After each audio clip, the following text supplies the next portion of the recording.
Get started? Okay, I will call to order the Traffic and Safety Commission meeting for Thursday, May 23rd, 2019. We can start with roll call. Commissioner Javando, Commissioner Jordan, Commissioner McCroskey, Present. Commissioner Paulson, Here. Chair Del Rosario. Present. It's going to be one of those nights, isn't it? You have to be different than everybody else. On to public comments. This is for members of the public who wish to speak on items that are not on the agenda. So if we have anyone that has a speaker card or is willing to or wants to speak, come on up. And speaker. Hi. I just want to bring this up. I bring it up everywhere I go, but I really have a hard time with the fact that everybody in Albany, most people in Albany, bicyclists and cars, do not stop at stop signs. I think it's really dangerous. I live near a 4-stop sign intersection. Nobody stops. Frequently now, it's gotten to the point where it's frequently where I'm in a crosswalk, crossing across the street. There's a stop sign and a car not only doesn't stop at the stop sign, but actually veers around me as I'm halfway across the street. That's happened more than once. So I don't know, I don't really understand what's under your purview, but it does have traffic and safety in the name. So I would like to know that was, I didn't see it in your work plan. So I know you're going to be talking about work plan, but I just wanted to bring it up again because I actually broke my knee a few weeks ago, and I've been walking with first crutches and then a cane. And traffic stops if you have a cane or crutches or a walker. So that would be one thing we could do, just arm everybody in Albany with a cane or crutches or a walker, and then everybody would be stopping for a while until they figured out that actually, no, why should I stop? But anyway, I'm concerned it's getting worse. People are now driving through red lights, so it's just escalating. And so it would be cool if there was some way that we could take that on. So that's my comment. Thank you. Next. I'll call them out or. Hi, everyone. I'm Julia Taylor. I handed in a speaker card, but I'll use this time instead because I don't know if I could stick around. But I currently live in University Village. I'll be leaving in the next month. But I've been serving on a board, a community board there.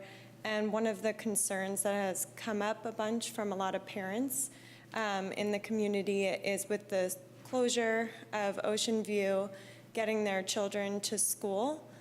In the 3 new locations that have been identified, it's further than their usual commute, and given the nature of the population there, a lot of the parents do not own vehicles and also have a lot of things to do at UC Berkeley, which is also a very far ways away. So I have 2 other board members and residents here. They'll give more of the logistical stuff, but I know the ask is that we would like a form of public transportation that can assist that population in getting to those locations, because currently that doesn't exist. So working with AC Transit to divert a bus route to allow for those drop-offs, I think could really help your agenda item I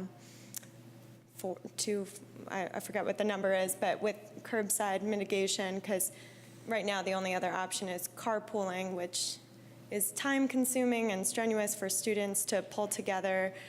So yeah, that's our ask, and any way that you could support. I know Esther, who will come up, and Wissam, they're both very active. They would love to collaborate with you. Thank you. Thank you. Next speaker. Other speakers? The other speakers are for item 4-2, not public comment. But Oh, they're not on open public comment? they're interested in pulling the consent item and speaking on 4-2. Okay, let's see. So we should pull, well, when we get to that point. Which item is it, Justin? 4-2, the continuing of the Ocean Okay. View. So what we can do is, if there's no other public comment, we can jump to presentations and then to consent calendar, and then at that point we can have the item pulled off for public comment. Hope that's okay. There'll be brief presentations. Yes. They'll be brief, yes.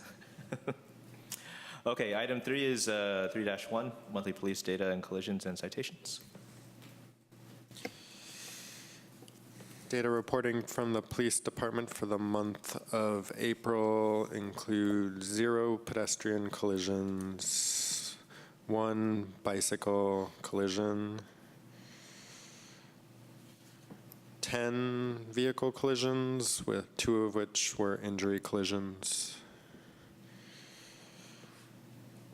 Citations issued by the police department were 49 for the month, and 4 DUI arrests were made.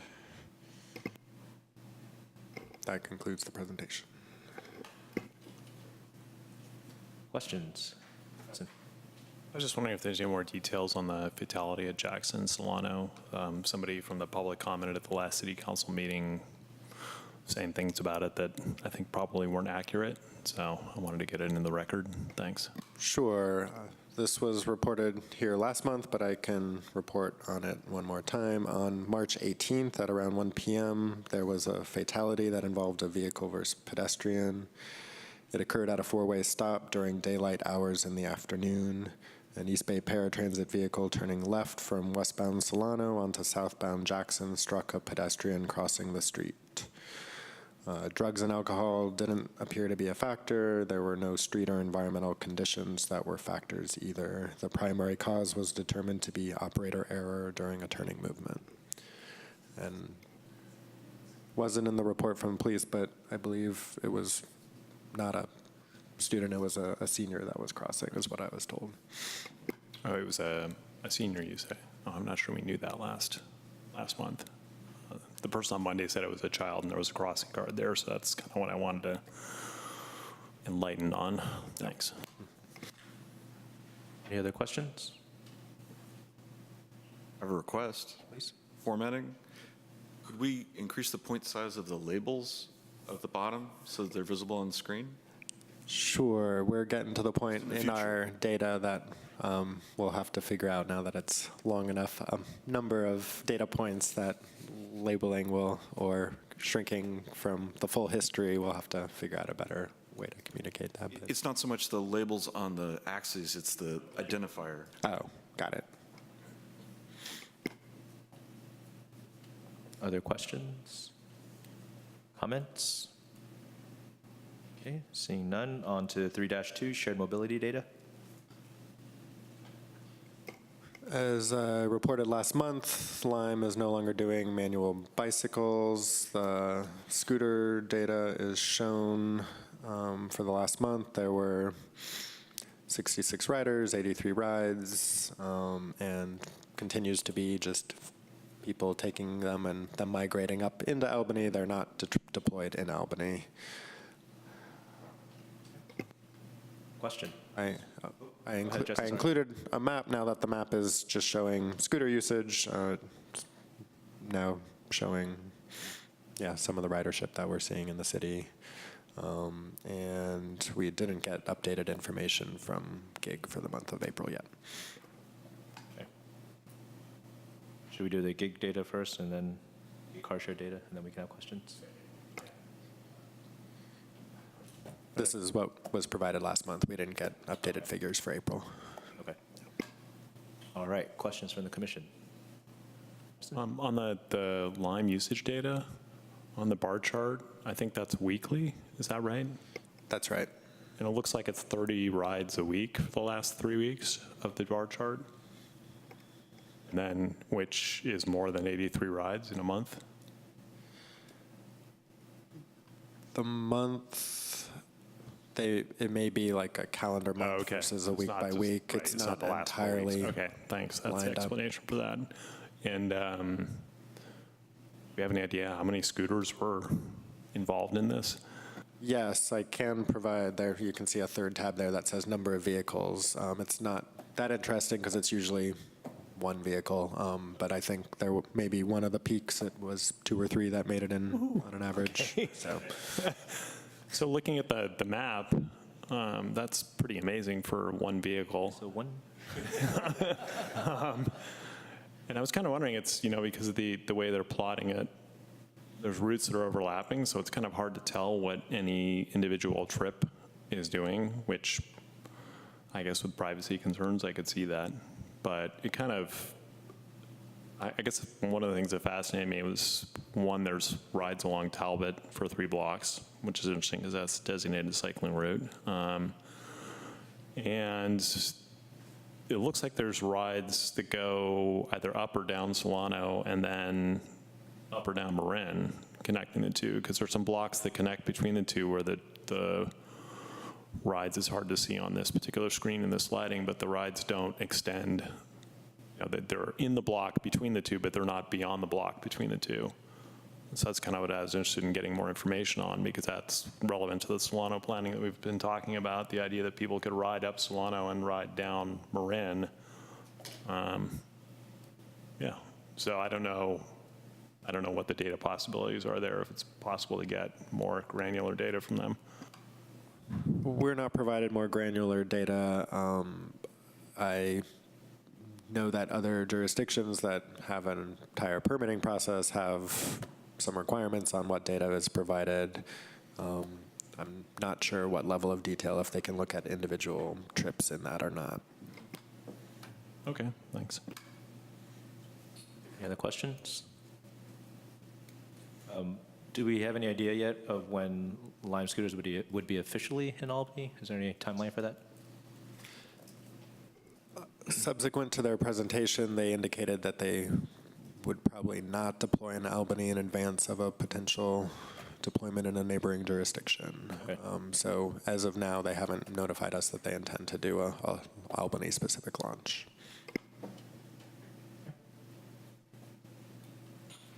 Any comments on the data? Okay, on to the consent. I don't have a comment on the data, but I did do a little bike share tourism recently and visited Portland and tried out their Bike Town. Mikey Town? Bikey Town, yeah. It's sponsored by Nike.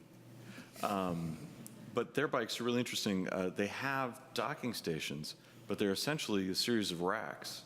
They have a U-shaped bracket that locks the bike to either their racks or any rack. And quite a lot of hardware on the back with a screen interface, and you type in your code and it actually tells you how long and how much they're charging you and like that. So it's pretty interesting. I think it might actually be run by the same company as Ford Go Bike. Oh, interesting. The jump bikes, which is Uber's electric bike, that's how that works. So there's no specific dock. It has a U-lock on the side of the bike, but they're electric.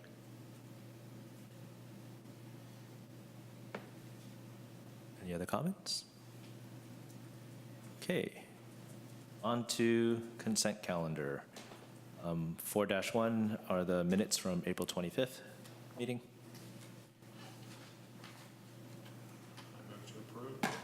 I move to approve. I'll second. We have a motion. All those in favor? Aye. Aye. Any opposed? Seeing none? Okay, the minutes pass. I'm sorry, this is consent, but one's pulled off, so it's all the same just breaking them anyways. Yeah. 4-2, there is public comment. So unless staff has anything to say on this, we can just go straight to public comment.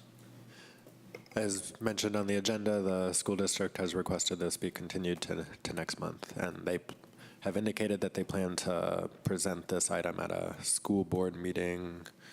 Did I state when? It's not say. I believe at the first June meeting. It's maybe June 12th or something like that. Okay. Sounds good. Okay, public comment.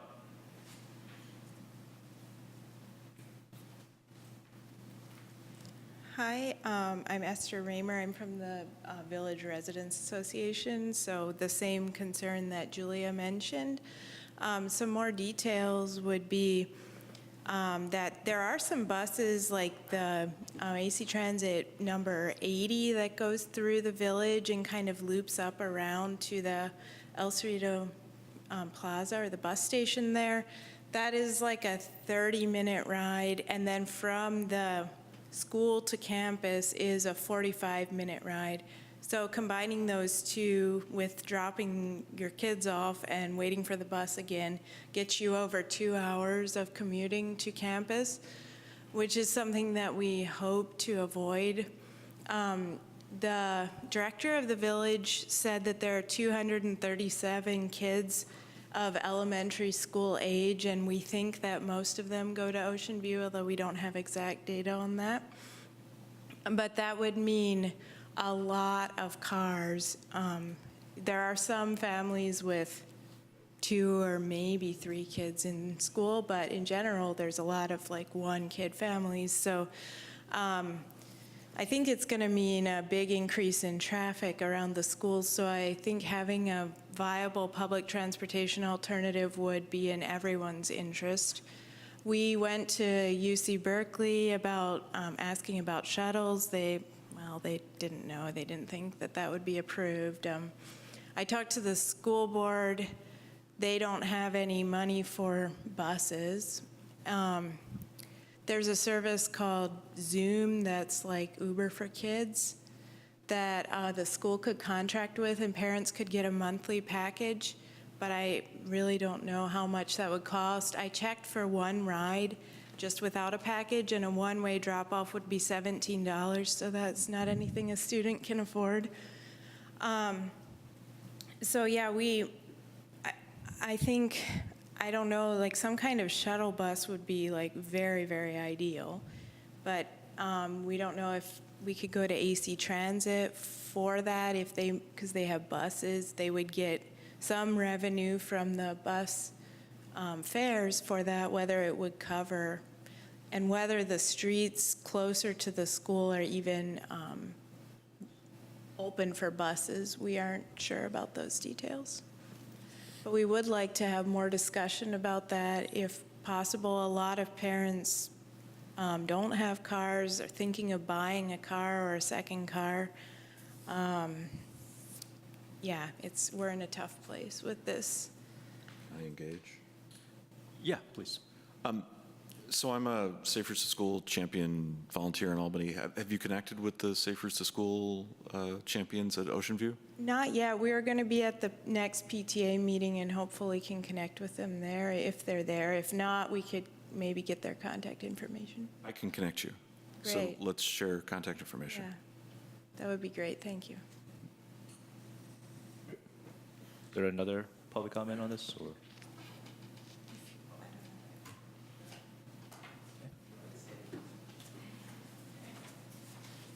Nope. All right, come on up. Good evening, everyone. I'm Wissam also. I'm a resident of the UC Village. I'm parent of, will be in second. I'm also a parent for a 6-year-old daughter. And essentially what will happen, as my friends mentioned, a lot of us are students in UC Berkeley, and when we calculate the total time, it will be almost 2-hour delay. And for me and a lot of parents, we will teach. We need to teach, and a lot of classes started at 9 a.m. And however we calculate the time, we won't be able to attend at 9 a.m. on campus. So we need and the demolition will take around 2 years. So if there is any long-term solution that a lot of the residents will be able to use, and also when we speak to the parent who live in Albany, specifically the parent who live in this side of the San Pablo, they also show the same worriness because a lot of them working in the city, and it's also whatever will be useful for the UC Village, the resident of Albany will be using it too. Thank you. Thank you. Comment, Preston? I was curious, do you know how often the 18 runs? Yeah, it's every 15 minutes. So that goes Solano and then, down into the village. Every 15 minutes. Because that would Get you. that would work for Cornell School. I mean, it'd be right at Cornell. And some of the elementary school students who are in the village would be going to Cornell. I mean, I presume they're not all going to be moved to the. if you could actually, if you have comments, just people watching, if you can come up actually, if you wanted to talk. But maybe Preston can finish his thought, and then we have you. Yeah, and then the 18, I mean, there's a stop at the Greenway. So I think, Ken, on the idea of the walking school bus, I mean, that would be much faster if you can find some smaller group of parents who could. The 18 also stops at Santa Fe, and that's a block to Marin, so that's. Oh, yeah, okay. And So, it yeah, continues on to UC eventually. Yeah, so the 18 would be, yes, you could potentially accompany children on the 18, and then some of the parents, I mean, it would take organization. I'm not saying it's easy by any means, but some of the parents could get off the bus and do what's called a walking school bus with the other children to the schools, and the other parents who need to teach at 9 would be able to stay on the bus and go right on to UC Berkeley. Well, downtown Berkeley, close to UC. Yeah. Fair enough. And I have another AC question. So for kids' fares, that's not a full adult fare, correct? It's half the It's price. half, Yeah, okay. so $1.20. Okay. And then another question, do all the 18 buses, or do all buses generally have the bike racks too, or? Correct. Okay. So every 18 bus has a 3-position bike rack. Okay, so theoretically, somebody, if they have a child going to Marin, could take the 18 and walk their child, and if they biked, they could bike up to Berkeley, or just put the bike back on the bus and bike back afterwards. Yeah. Yeah, I don't know if there's much better options than the 18, unless it dipped lower into UC Village, possibly, so that residents on the very west end of UC Village are not walking all the way up to Sprouts to catch, or to Jackson to catch the bus. So something similar to what the 52 would do. But in terms of getting all the way to the high school, that I believe a bus may have done that decades ago. I'm not positive. So I'm not sure if we could still have service on key routes. Actually, I think the bus was on Santa Fe, come to think of it. So I'm not sure if we can get a bus there easily. I think AC Transit would have to do some sort of public process to say, are we allowed to have these buses travel on these streets? But the 18 is a very close option. It's Have by you no means introduced optimal. yourself? I'm sorry, yes, I am Robert Del Rosario. I'm the chair of the Traffic and Safety Commission, and my other hat is I'm the director of planning for AC Transit, so I'd be happy to share with you my card and we can talk afterward, or by phone at another time. Did you have another comment to make? Please. I don't mean to force your hand, but you did have a lot of information that most of us wouldn't have. Yeah, so accessing the 18 is great from the village. For Cornell and Marin School, I think it solves the problem for the kindergartners. The main concern I have with that is walking all the way up to the middle school, which doesn't seem that far, but when you have a 6-year-old at 8 a.m. is pretty far. So that is, I think, currently one of the best, fastest options if you can get your kid to walk. Like, it's a bit more than half a mile. I think it's like 7/10 of a mile or something like that. Yeah. But yeah, it's very convenient to get on the 18 in the village. Yeah. So So for the middle school, you would look at the 72s, but then you have to walk all the way up to San Pablo, which is it's a hike. it gets you a little closer according to Google Maps than the 18 does. Oh, for sure, yeah. I know of one bike bus that's going to be happening, but that's starting at Washington and San Pablo, on the east side of San Pablo. Okay. But it might be possible to link into that as well. Yeah, I think there's lots of creative solutions that this group and staff can look at and coordinate with whoever at UC Village to do all sorts of different modes other than getting in a car. Or if there is carpooling, I don't know if that's another possibility, but lots of different opportunities for walking, biking, transit, as well as carpooling. Safe Routes to School has facilitated carpooling before, so that's something they could help with, I think. Sure. Okay. Thank you. Thank you. There's also, I mean, this is probably only for maybe older kids, but There was that signal I'm sure you're aware of that was installed on San Pablo in front of the senior living facility. And so that connects to Dartmouth. And basically from there, you can connect up to Marin School without a huge amount of difficulty. I'm not saying to walk it, but if there are older kids who could bike it, maybe with one adult, that would be another option, since there's a safe crossing of San Pablo there now. But also, if you're walking, it might be worth going up Dartmouth to the Greenway, to the middle or high school, as opposed to walking on the major streets.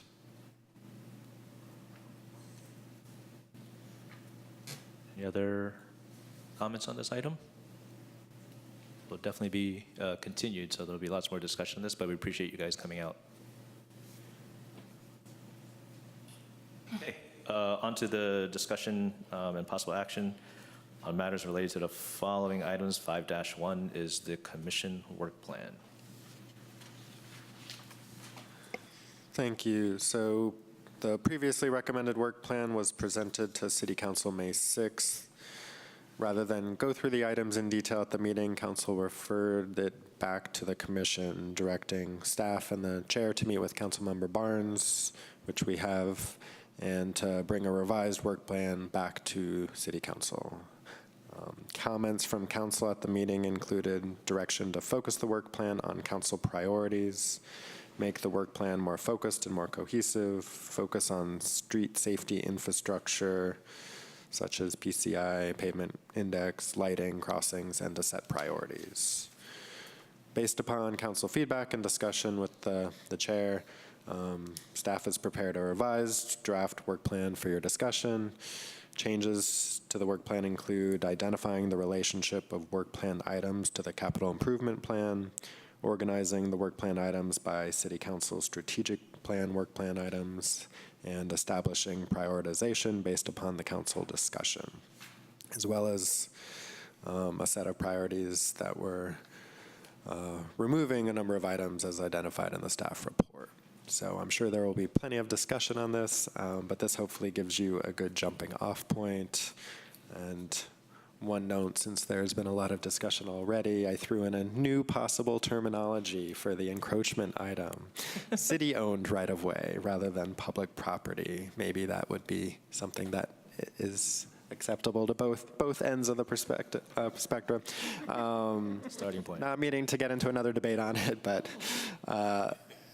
the encroachment procedures discussion in the next item, though, I think is relevant for whether it's city-owned or a privately owned public right-of-way easement. So I think that still needs to address both public and private, but another idea for communicating was city-owned right-of-way. But I'll hand it over to Chair if you have any other comments from the presentation, and open it up. Sure. So I presented the work plan to the council a couple of weeks back. The overall sentiment, I think, is one that the work plan that we put together was more seen as a list of projects to the council as opposed to a cohesive work plan. And the list of projects seemed ambitious, overly ambitious for the council. So I thought that was one comment that we had to address. The other was that the council wanted to make sure that the work plan that the commission was putting forward was consistent with the direction of council, strategic initiatives of the city, as well as what staff had has in mind for the year or for the 2 years. So they wanted to make sure that we had more consistency with other documents that exist within the city. Councilmember Barnes and I did have a meeting with staff last week, and I think he just had some questions about some projects and how they were related to city strategies, and just more information on the projects that he had a few questions about, because it was really a list. So based on that, staff came back and tried to add a little more meat to the bones and really tie the projects that this commission wanted to advise on for the next 2 years and tie those to the city strategic plan or other projects that are already existing in the city's budget or CIP.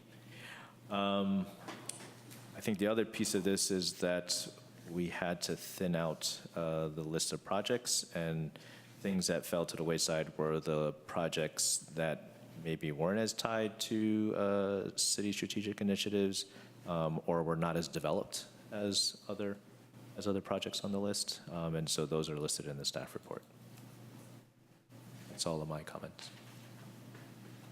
Well, full disclosure, I also got a chance to look at this before it was pushed out, and Right. I had some formatting suggestions and just a couple of word comments, maybe some of which were included. And I suggested we bold the topics in each so that it would be easier to spot. And I am appreciative of staff's work on this to get it into a cohesive whole instead of just a list.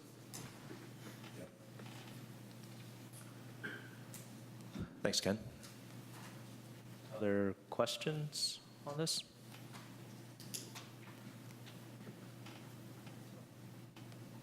No public comment? Anyone on the public want to speak to the strategic or to the work plan?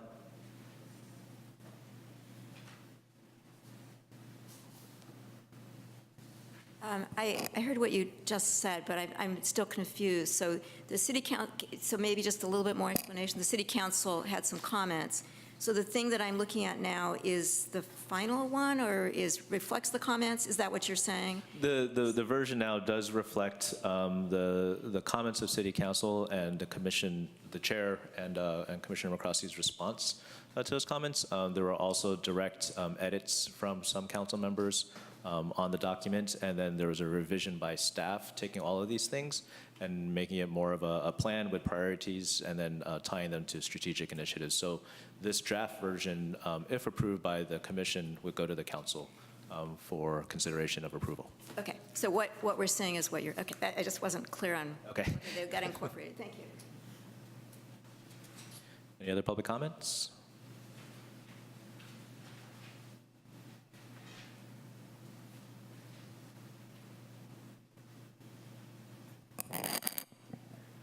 Hi, I'm curious to see how the commission will react to all this, but my reaction is that it seems like the projects that made the cut were ones that are either pretty far along or are pretty basic things that the commission does all the time, and it feels a little bit like anything with a sense of vision has been cut out, and it's a little disappointing to see the city kind of narrowing the scope of what it's willing to take on in this way. It seems like they're just saying, well, this is what we do, this is what we've always done, so we'll just keep doing it. And I understand there's a limit to the amount of time the commission has to work on things. I just hope that some kind of more forward or ambitious ideas, new ideas, can still be part of the work that you guys do.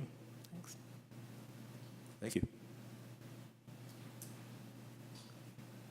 More public comment? Okay, back to the commission for comment. Who I have wants a to- question. Please. I noticed that I think I'm correct on this, that the San Pablo Avenue Marin Extension intersection isn't on the list anymore. Am I correct on that? It's CIP 24001.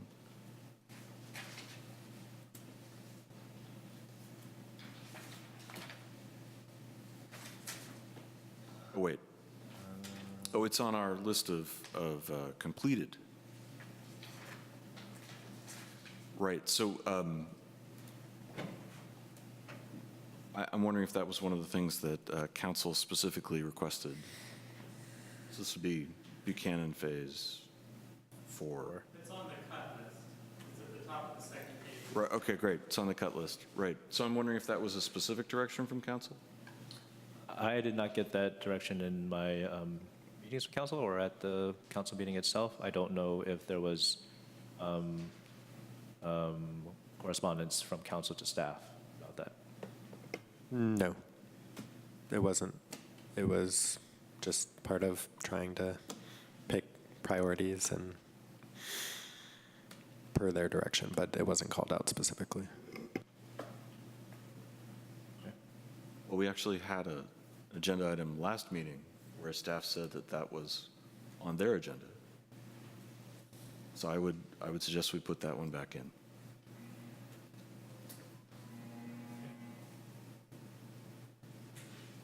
Other comments? Sure. So first, I think some of the things have been cut, and otherwise, while this work plan has been in the wash, have actually become accomplishments. So I think there's some update to the accomplishment list. Tonight, later on, we're going to be reviewing and advising on the Hawk Beacon. So it would be good to add that, because by the time this goes to council, that will be an accomplishment. And we did review post-project monitoring of Phase 3. I think that was an agenda item we had maybe 2 times ago, I don't remember. We reviewed the Cordonesis Creek Trail design between 8th and 10th. And we reviewed pavement management planning and improved the functional street classification inputs to Street Saver. And you don't have to write all this down. I'll email it to you if you want, if that would help. Feel free to write it down if you want. You're requesting these be added to the accomplishments list. Yeah, because I mean, these are all things that have happened just in the 4 months that I've been on the commission. Are any of these projects for the future years that we have to move? I think some of them were on the cut list. Some of them were on our previous list, but they've been done by now. So I just think to show what we've been up to, and particularly review pavement management planning, because there was a specific expression of interest that we focus on pavement. So to make it clear, we've been doing that. In fact, we had 2 meetings where that was the main item. We reviewed the Solano plan and made a recommendation. And we provided input on Alameda CTC San Paulo Avenue planning. So I'd like to see all those added to the accomplishments, because that's at least what's been up in the last 4 months I've been here. As far as additions, I guess one thing I did is I went through the items that are in the current draft plan and sort of sorted them by what I thought of as, a major item for a meeting, kind of a more minor item for a meeting, an item that seems like it's really minor and or potentially done, to try to get a feel for over the, I think it's 20 meetings that this work plan covers. It's 2 years, and I believe there's about 10 meetings a year, if I count that right. So 20 meetings, so we could handle, approximately 20 major items, and then the minor items that go along with that. I only came up with maybe 6 major items. So the major items I came up with were the Masonic intersections with the Marin and Solano design, red curbs and intersections. I know the policy's been passed, but the item that was there is to prioritize where Did you that. say Marin and Solano intersection? I'm sorry, Marin and Masonic. The intersections of Masonic with Marin and Solano. Thank you very much. And update active transportation plan. Review pavement. I mean, there's an item on there now that's review pavement funding, so that's a pretty potentially substantial if it leads to a recommendation of a measure. Street lighting evaluation. So those are the only ones that I found that were like definitively major items. Solano plan and San Pablo plan are on there. It's not clear to me those are coming back to us over the next 2 years. I really don't know. Do you have any information on that? Staff? I mean, the Solano plan's kind of at council now, so whether it comes back to us or not, we don't really know. It might. And the San Pablo plan is at Alameda CTC. My understanding is they're going to make some decision on a direction this summer. I don't know if they're going to come back to the cities on that, or they're just going to make that decision and then go ahead. Yeah, those items were kept in because I was organizing by council strategic plan work plan items, and those were the ones that were under that category. They're not necessarily large items compared to the other categories, so Okay. they may or may not Okay. be coming up in the work plan time horizon. So I gave items like that, and there's a number of other ones. I'm not going to go through them all. Kind of a half rating, because we don't really know if they're going to come back. They could come back major. They could come back not at all. So it seemed like we have quite a bit more capacity than this work plan indicates. Now, I know the council didn't think of it that way, but that might be a way to organize the work plan, is kind of categorize, well, it is categorized, but I don't think it's clear to the council when they look at a bullet, is this something that's going to be the major item for a meeting, or is this kind of like fairly rote? Like there's implement traffic calming projects in there, but all of those have been designed and approved. So I don't even really know hardly what our role would be in that. Like the Brighton Avenue traffic calming is, as I understand it, is designed and it's engineered and done. So what looks like it might be a major item to council for us is done. I'm reading the Solano Avenue bullet there as projects that may be associated with implementation. So it could be individual projects that come back. So while the plan may not come back to us, pieces of projects tied to it may. So. Some people will probably, I don't know when, but environmental process will get underway in the next year. And last for Ever. years. Right, so, I mean, so I'm kind of like, well, if they choose a direction this summer, what's the chance something comes back in 2 years to this body? Based on my experience, I don't know. You might have a better feel, because this is your field, isn't it? Or do you work on EIRs, or? I do. Yeah, so you might have a feel for what something like this At would least look a year, like. I would guess, if not longer. Yeah. So I guess my suggestion is, it seems to me that there's some more capacity, and Can I challenge your assumption? absolutely, I love having assumptions challenged. Oh no, I'm falling into his trap. You talked about a 1-to-1 meeting to major project ratio, and I think that's ridiculous. When we have major projects, we revisit them at multiple meetings. They're usually an ongoing cyclical sort of process for a while, and then they may peter out after a while, but I don't think you can map them 1-to-1 with a meeting. Yeah, that's fair. So like if there is an update to the active transportation plan, which Oh, is my goodness. a question at this point because there's no funding for it. Right, but if there is, Then that would be that's going to take a lot of bandwidth. Right. I mean, I would hazard a guess that the year that we created that plan, Right. we spent at least half our time on it. Or more? I wasn't staffing the commission in those days, but I would say yes, you will spend at least half, if not more, on if and when we do the next active transportation plan. That's a big deal. Right, so that could be like 6 meetings. But for that project, it was 6 meetings where we only talk about that, Right. equivalent. Right. Okay. Well, so do you think there's more capacity, or do you think what is on here will fill up the time for the next 20 meetings, or next 20 meetings? I think it's entirely possible that what's on here will fill us up. There tend to be things that come up along the way. I talked about one item that I want to see put back. I also think that if we come across something that we really care about, we can apply to the council. Okay, well, I'm going to make a pitch for some items. I think as we've heard tonight, there's a need for a safe route to Cornell Elementary School from south of Marin. And that was an item that was taken out. And if that project had been completed by now, that would help the speakers we just heard about, because they would be able to walk from Albany Village, cross San Pablo safely, go up Dartmouth, then along Talbot, and cross Marin safely. And so they don't currently have that safe route to school. So I think what's going on with the schools makes it even more apparent how important that is. The Cerrito Creek Connector Phase 2, or sometimes called the Pierce Street Path Phase 2. I was just in a meeting earlier tonight that was germane to that, having to do with the prospective housing that's at Cleveland and Washington.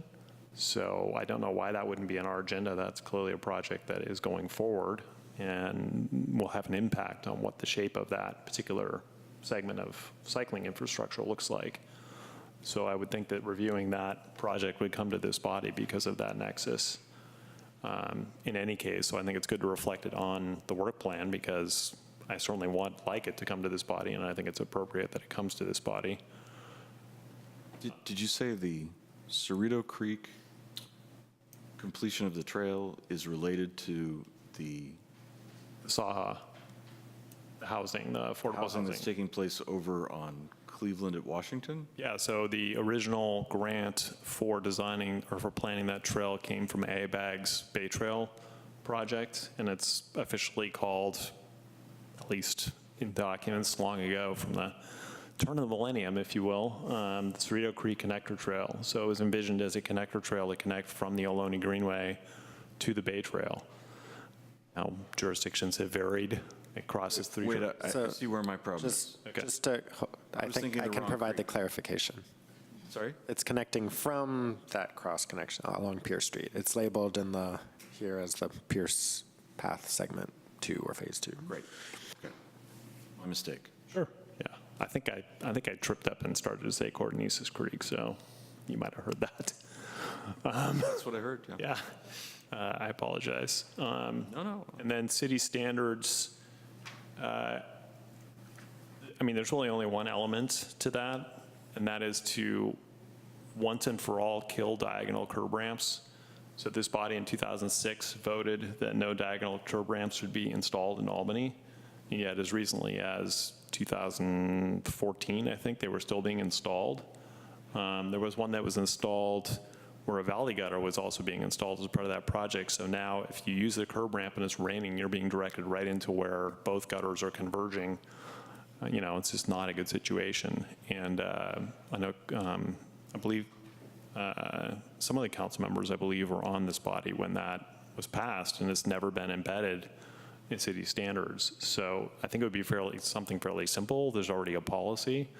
So I would like to get that actually in the standards. And yeah, that's it.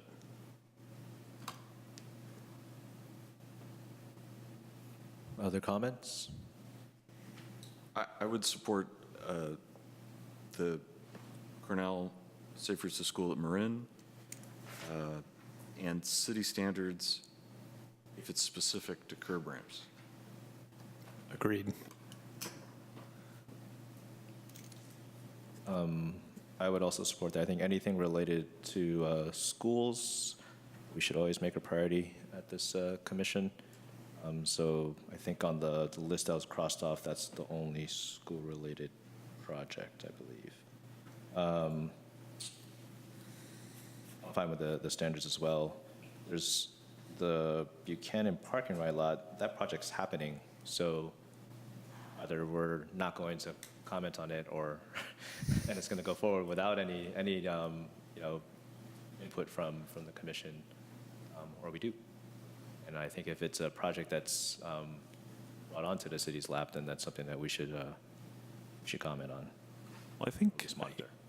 when I used to sit out there, I remembered seeing the drawings for that come here. It did. It did. So there was commenting. And it's under construction now. I don't know if there's still more monitoring that we would have to do, or if we have to be hands off. But if there was some monitoring, it'd be very small. I don't know. It's staff.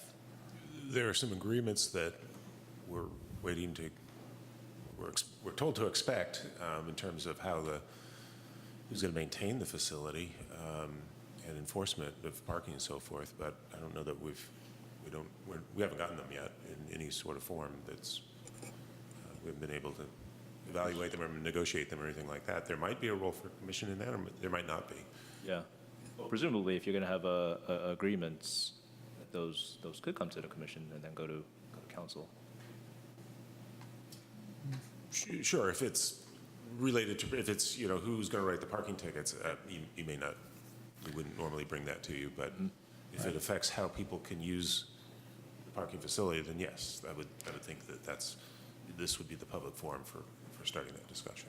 So if there's changes to the configuration, that's something we probably would want to weigh in on. So unless something comes up that you feel substantively changes the operation and connectivity for pedestrians, for example, doesn't seem like there's much for the commission to consider. If those come up, hopefully, even though it's not on the work plan, something, kind of becomes an urgent item, it might make sense to, toss that in here. And this is a project where there was a consultation of the city, but I wouldn't necessarily say there was a lot of collaboration with the city. Sure. So we certainly provided them the comments that you provided some time ago, but how they choose to react is, it's completely a Caltrans MTC project. We don't have any we permit it, we didn't inspect, we're not inspecting it. We're not signing off on the final form of it, except for maybe these agreements once they send them to us. There are portions of that project that are on the city street. Presumably those would end up in the city's hands? Buchanan, or that's a question? That's the maintenance discussion. Okay. I have a procedural question. Under this, what to me is a little more stringent process of work plan and sort of blocking things out, if somebody came to traffic and safety and requested something, we'd have to say either we agendize requesting that to work on that from city council, or we suggest the person go to city council. We wouldn't want to needlessly send anybody running around to different meetings. I think we try to use common sense. If there's something that needs immediate attention, I think if we're all in concurrence, it's something important to work on, I think we'd go ahead and work on it. And I could check in with the city manager to see if there's something that she felt needed attention. If there was something that was kind of out of the blue, that either the commissioner staff felt like maybe this isn't a good use of time, then that would, yes, then there's a little bit more formal process to go back and check in with the council on amending the work plan or reprioritizing things.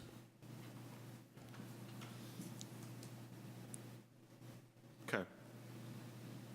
So there's some leeway for staff to take up issues.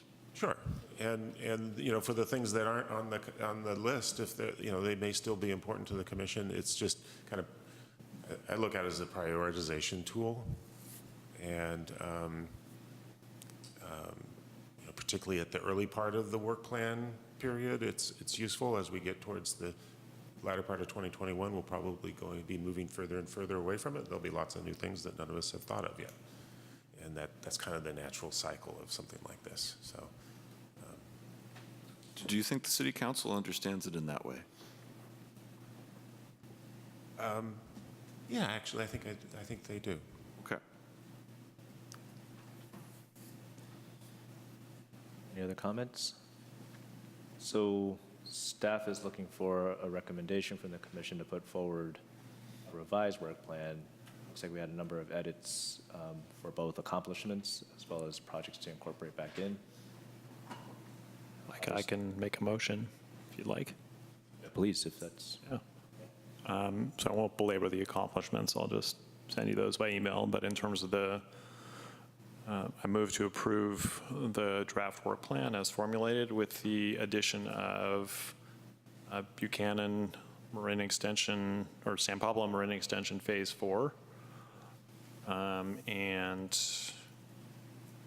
the Cornell Elementary School Safe Routes to School project at Marin and Cornell Talbot, a Pierce Street Phase 2 path consideration, and consideration of city standards with regard to curb ramps. I think that got it all. Did I miss anybody's item? Okay. I'll second that. Okay, great. All those in favor? Aye. Aye. Any opposed? Seeing none, the recommendation passes. And thank you to staff for working with both parties to come up with a revised plan. Appreciate it. Okay, item 5-2, policy framework for processing encroachments into the public right-of-way.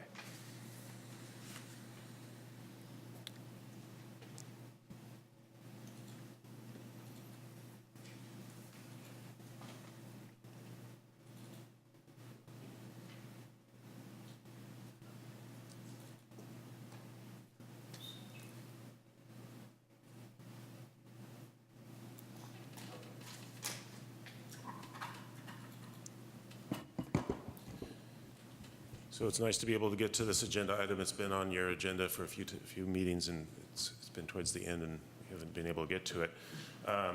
This came about a while ago when there was a particular situation on Nielsen Street where there was an encroachment.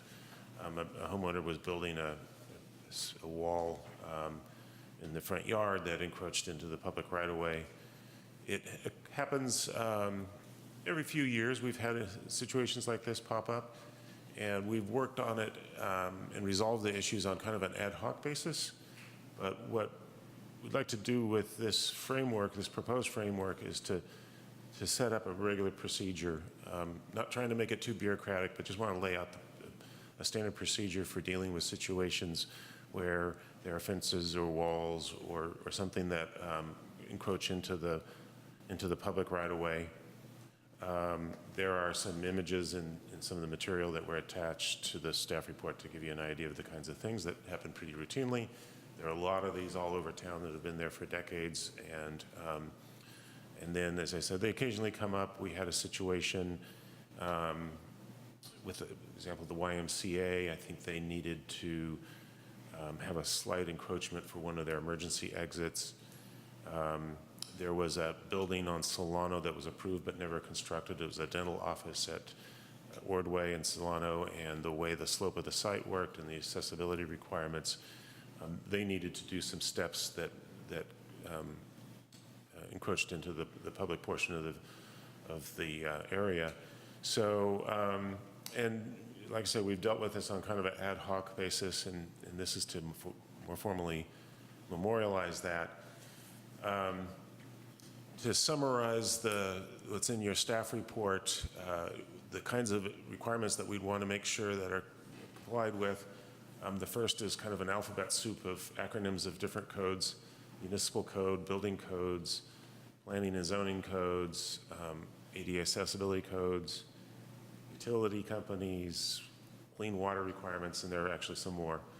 But making sure that whatever happens is in compliance with those standards. And most important is to make sure, in the role, I think, for the commission more than anything else, is to judge whether a proposal is going to affect something that we might want to do as a city in the future in that area.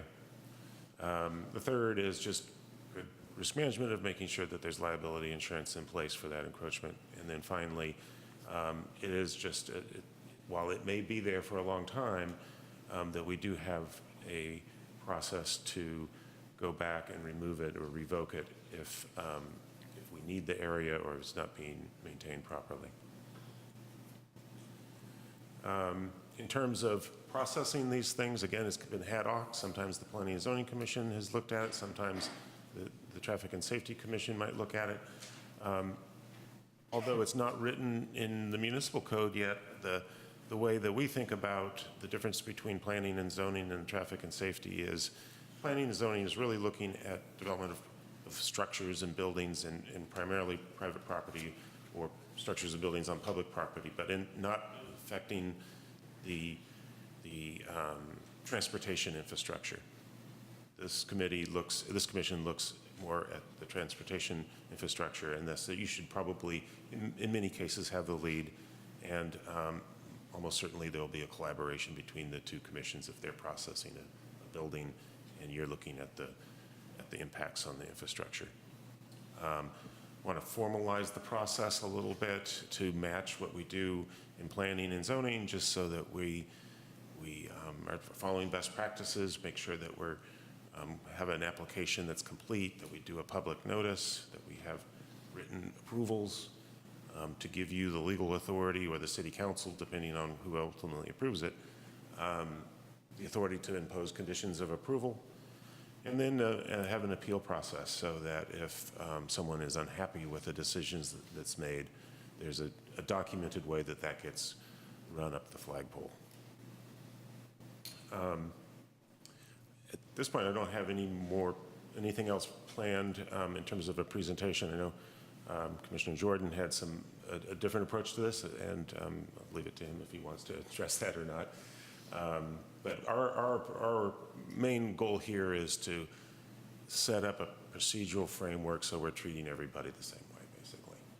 And we have a roadmap that we can show people if they want to do something like this. Happy to answer any questions. Questions?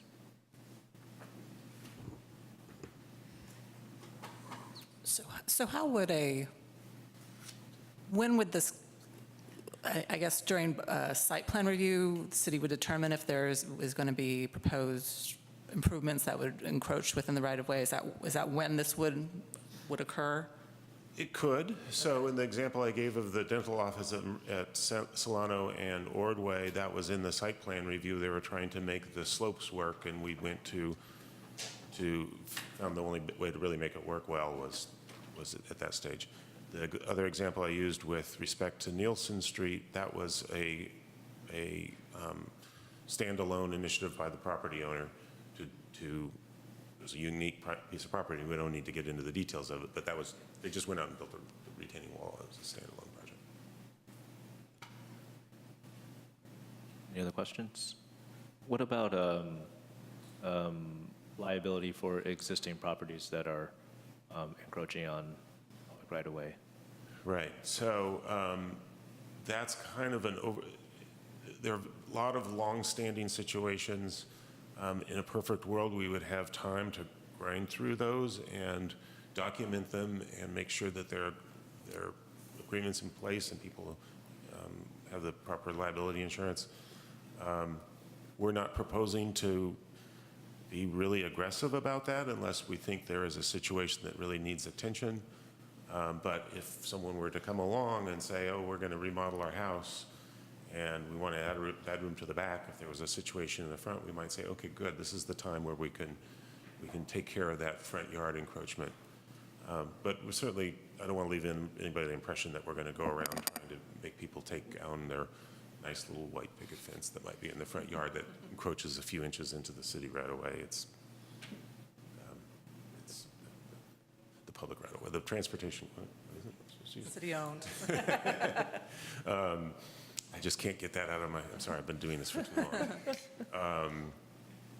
Yeah, we're not trying, we don't have the time to do that kind of thing, even if we wanted to. So if somebody had a retaining wall that was right on the sidewalk and they were adding a bedroom to the back of the house, the city, as part of the review process, would notify them? We would start to look for that, yes. Okay.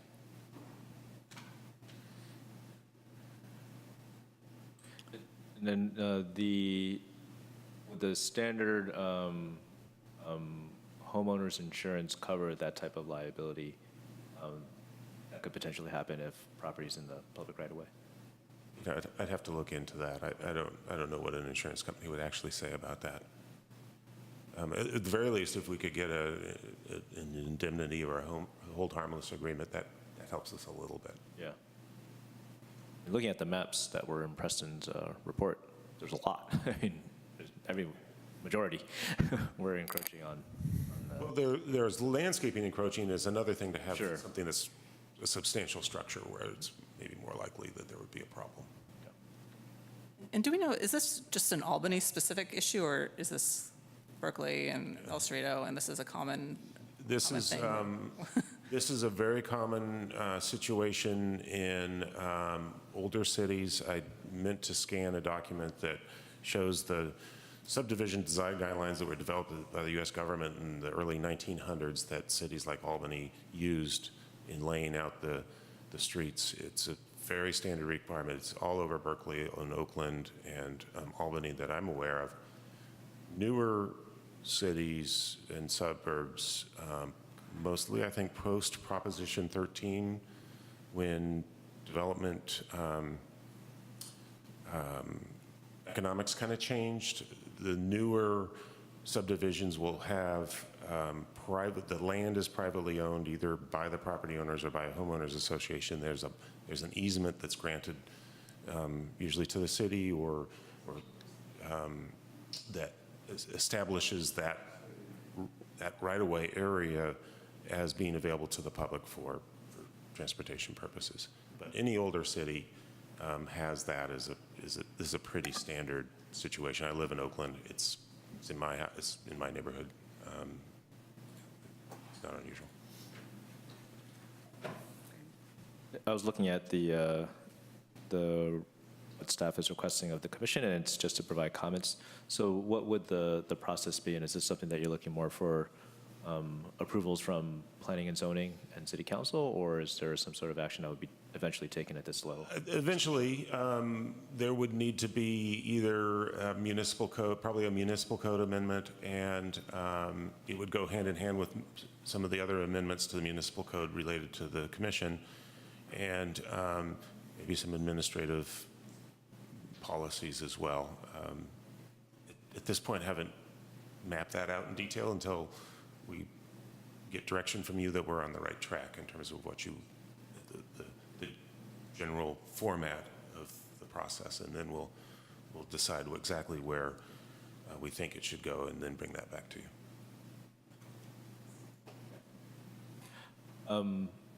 I don't know if there's members of the public that want to comment, but Commissioner Jordan's presentation was also included as part of the staff report, so we could have the commissioner present first and then get public comment, if that's okay.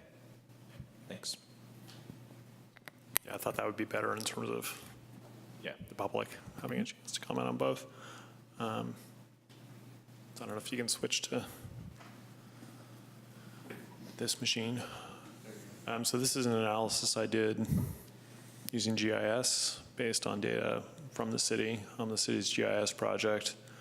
And so the streets that are in the R1 zone, or the single residential unit per lot zone, are colored by the amount of public property that is between the outer edge of the sidewalk and the private public property line.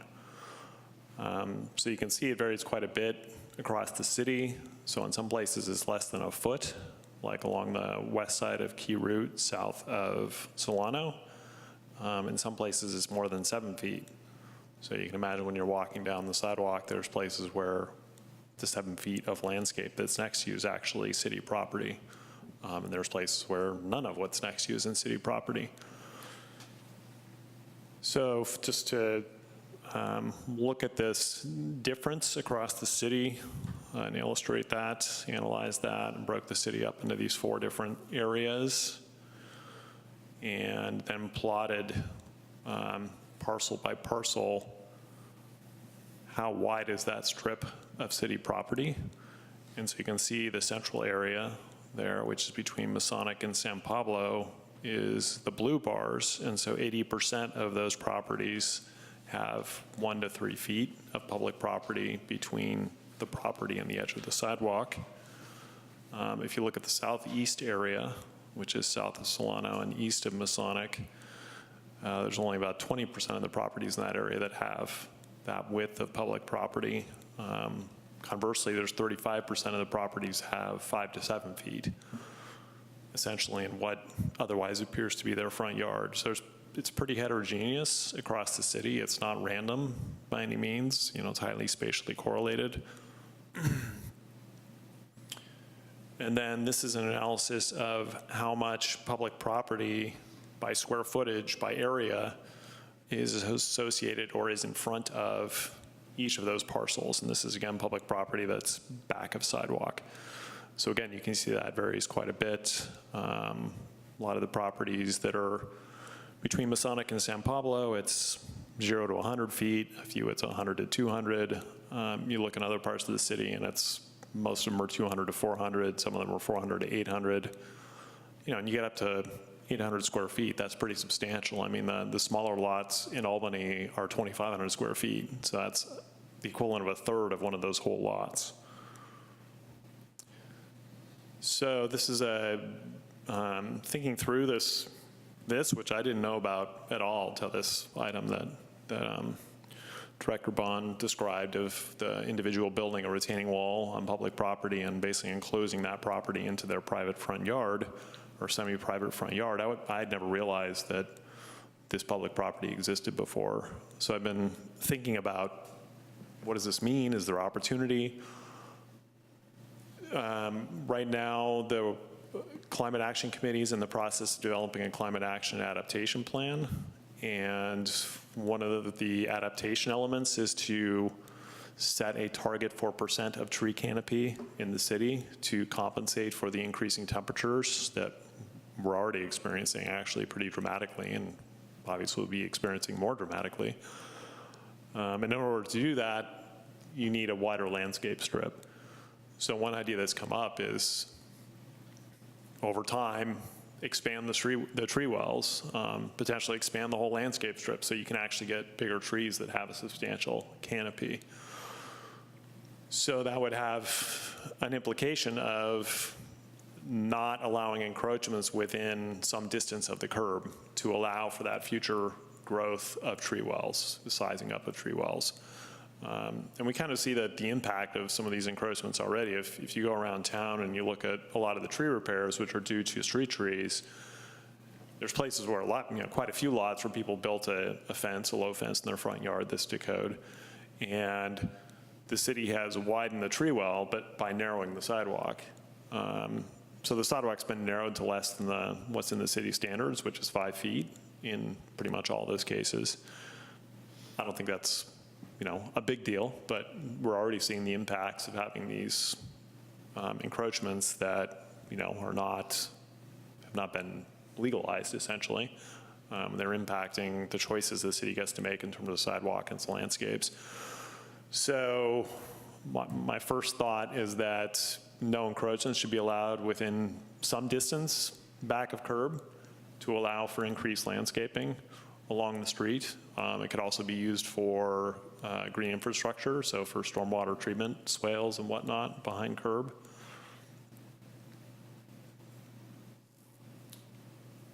And then beyond that, there are some streets where there's a sufficient continuity of public property to build a cycling micromobility facility that is separated from motorists.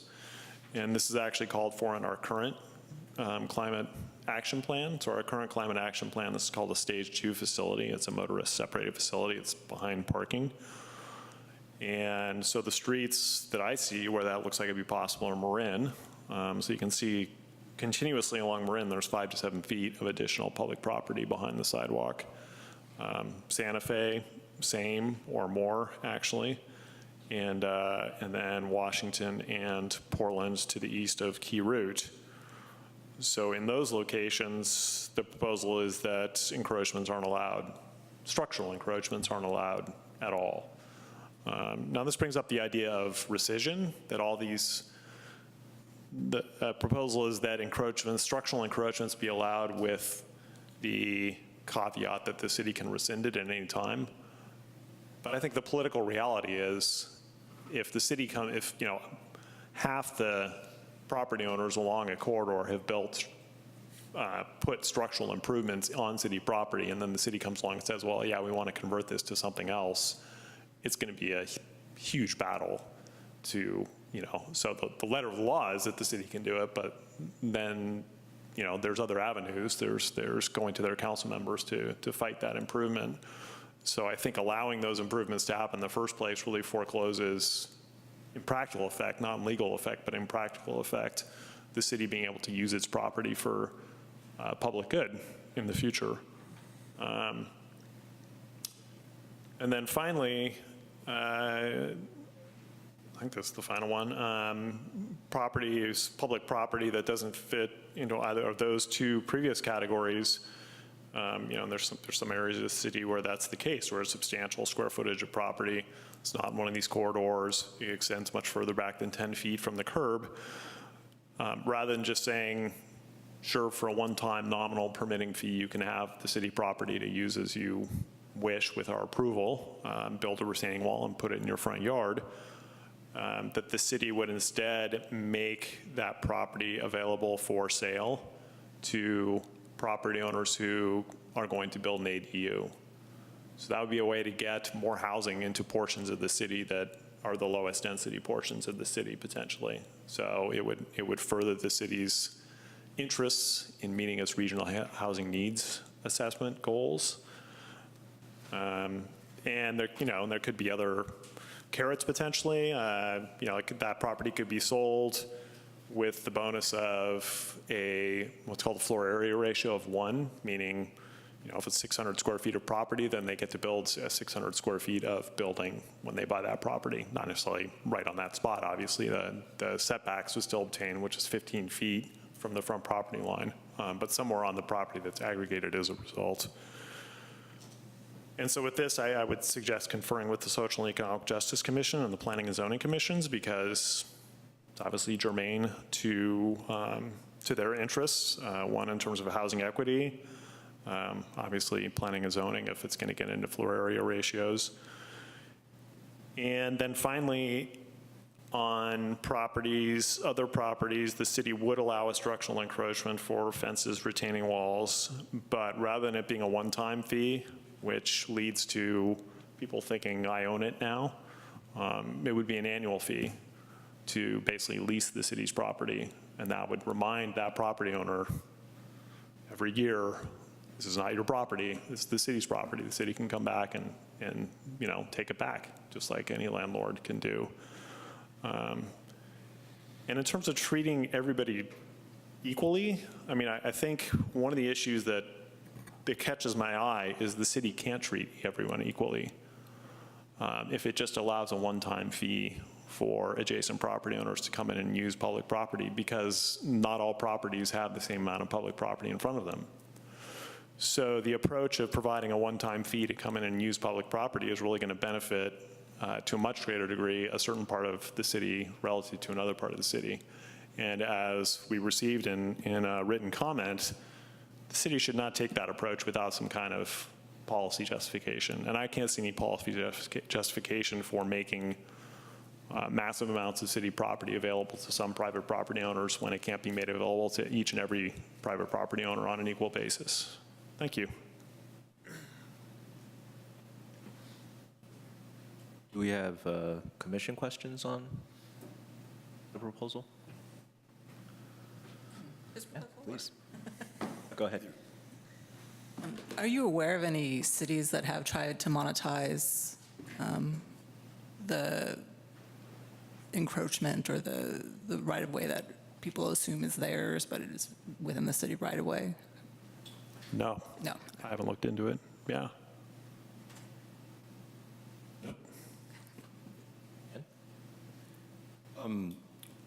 So the city suggestion of using the Traffic and Safety Commission as the sort of authoritative body in this instance, and asking us to review projects based on a set of standards is a little different than what we normally do, in my mind. I mean, we all have fun pointing at streets and thinking about how they could be better, but that's different than hewing to a code that's written.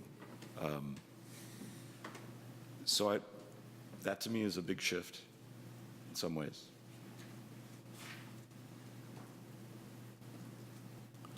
Were you envisioning this to be going forward, or would you go back and assess every property?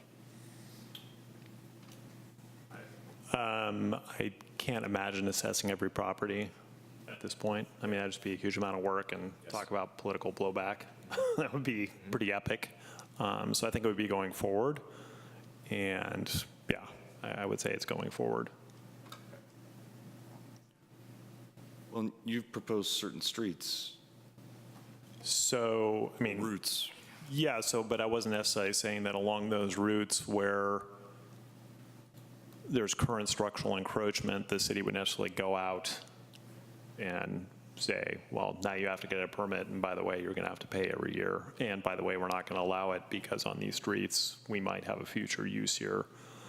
What my suggestion was on those streets, at least not allow further encroachment. And interestingly, if you go along Marin, once I was aware of this fact, you could actually see that many property owners were aware of it, or at least their contractors were. So there's a lot of places where the front fence is 6 feet back from the sidewalk. And once you start realizing what's going on, you realize, you're like, yeah, it's kind of weird that it would be 6 feet back. Why would it be 6 feet back from the sidewalk? Well, this is the reason. They actually knew where the property line was, and they built it on the property line. So it's not as much of a problem on Marin as you might otherwise think when you start really looking at it in detail. So I'm going to follow up on that because I think that anyone who's done their work with permits has had to pull their parcel map and they know where their property line is. The same thing in my neighborhood. All the houses next to me, you know, everything that they've built, their retaining walls stop 2 feet from the back of sidewalk because that's where the right-of-way line is. So, you know, I think it is well-known if it's been done with permits. So that means anything that is, you know, kind of over the line may not have been permitted, or maybe we just at some point in the past were careless and sloppy, but at this point it's very easy to know and not to violate it. My sense is I do think that space has a lot of potential value. We don't necessarily know today exactly which use is the best thing for it, but it is public property, so it should benefit everybody. And it may be that where there's wide spaces, that's where we want to put bioswales, bike paths, you know, I don't know. Yeah, but tow ropes for scooters. all sorts of different things. I mean, there's, you know, if Nielsen's got lots of, you know, right-of-way within front yards, Nielsen's also super narrow. And I'm not proposing to widen the street, but, you know, someone might say, well, maybe we get the street wide enough that 2 cars could pass each other. That's not what I would recommend, but there's lots of opportunity. And if we give that up by giving away that space, that may be something in the long term we might regret. So kind of my inclination is not to allow permanent improvements. Fences are fine. If you want to put a retaining wall there, maybe you've got to, you know, establish a performance bond to take it out at some point in the future. Essentially, that part of the encroachment permit would be to say that you're signing a document that you will remove it at your expense, the homeowner's expense in future if the city comes through with a project that's going to make some improvement along that whole stretch. So I agree that it has a lot of potential value to the public as a whole, and we should acknowledge that, and anything that we're doing should, you know, not preclude someone from being able to use the space in front of their home if we don't currently need it for another purpose, but to make sure that whatever's done there is not permanent and is removable at some point if needed. I think it would be good to add language about removal at the property owner's expense, just so that's clear. Mm-hmm. We're jumping into comments. Is there public comment? Which is fine. Oh, But sorry. is there public comment on this item before we get back to the commission?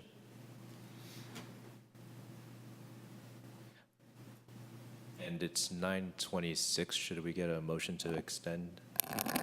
Meeting published as being till 10? I don't remember. Yeah, it was. I can. All right, onward. I just had a couple questions. One is if you did, say that people would have to pay to have it removed, would that be retroactive? I mean, would that be somebody's already got something and then they're told now, whether after they already have it? Is any of this retroactive if you start charging people? Or is it going, maybe that's what you were asking earlier about going forward. So none of this would be retroactive. If you already have you already have a retaining wall, the city can't come in and say, you will have to pay for it being removed if we decide we need this property for something else. Is that right? Is that what you're saying? The proposals for discussion, I think both staff and Commissioner Jordan both said they would not be retroactive, but Right. there's no, I don't think there's any official proposal yet going to any other bodies to make a decision on this yet. Okay, I Well, just was trying to understand.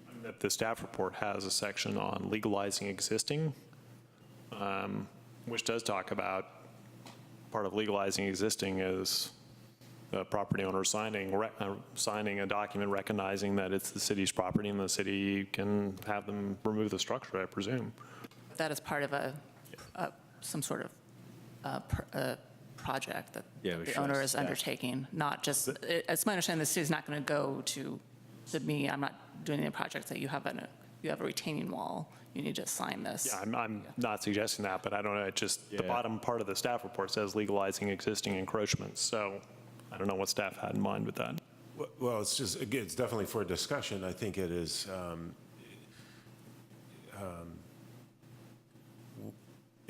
if we're requiring someone who has to build in a retaining wall right now, and we say you got to sign all these things, it does beg the question of what, and their neighbor has exactly the same wall, it doesn't seem like it's a fair arrangement, right? So having a policy that discusses legalization, and again, just for discussion purposes, having it set up so that, okay, if you're getting a permit of a certain significance, then yes, it's time to legalize your encroachment into the city right away by signing something. There are other things that we require people to do when they get to a certain size project, and this just gets added to the list. Again, that's just for discussion purposes. There could be a lot of other good solutions too. Am I right to assume that the city has the right to remove anything? Yeah, so One way or the other? there's one example of this that came up a few years ago, is at Marin and Santa Fe, the alignment of that intersection, where we did, the property owner on the northwest corner had, we ended up building the sidewalk to the property line, and that was previously landscaped some number of feet. And in that particular case, it was just built into the project. The property owner didn't have to pay anything, and I don't think we even had an agreement with this issue. The project team didn't want to deal with the issue. But the point being, the project absorbed the cost of fixing the landscaping irrigation system, which wasn't a lot in this particular case. It could be a lot more if there was a wall or something. I guess to me, it seems sort of fraught, because if you put a lot of money into something 10 years ago, and then suddenly the city says, hey, we have the right to make you remove that at your own expense, or we have the right to tell you to, whatever it is, it doesn't, I don't know. It just seems, I understand what Jeff is saying, if somebody has to get permission and somebody else already has it, but I don't know. That just seems difficult to me. I certainly would have an issue with that. Or if I bought a house in Albany and then found out that the entire retaining wall, the city was going to come along and say, by the way, I know you just bought this house and you love the way that's all landscaped in the front with your retaining wall, but you have to remove it and you have to pay for it to remove. That would be difficult. So anyway, it just seems like a complicated thing. I don't know if I have an opinion, but just, that's what stands out for me. Thanks. Thank you. Other public comment? Harry?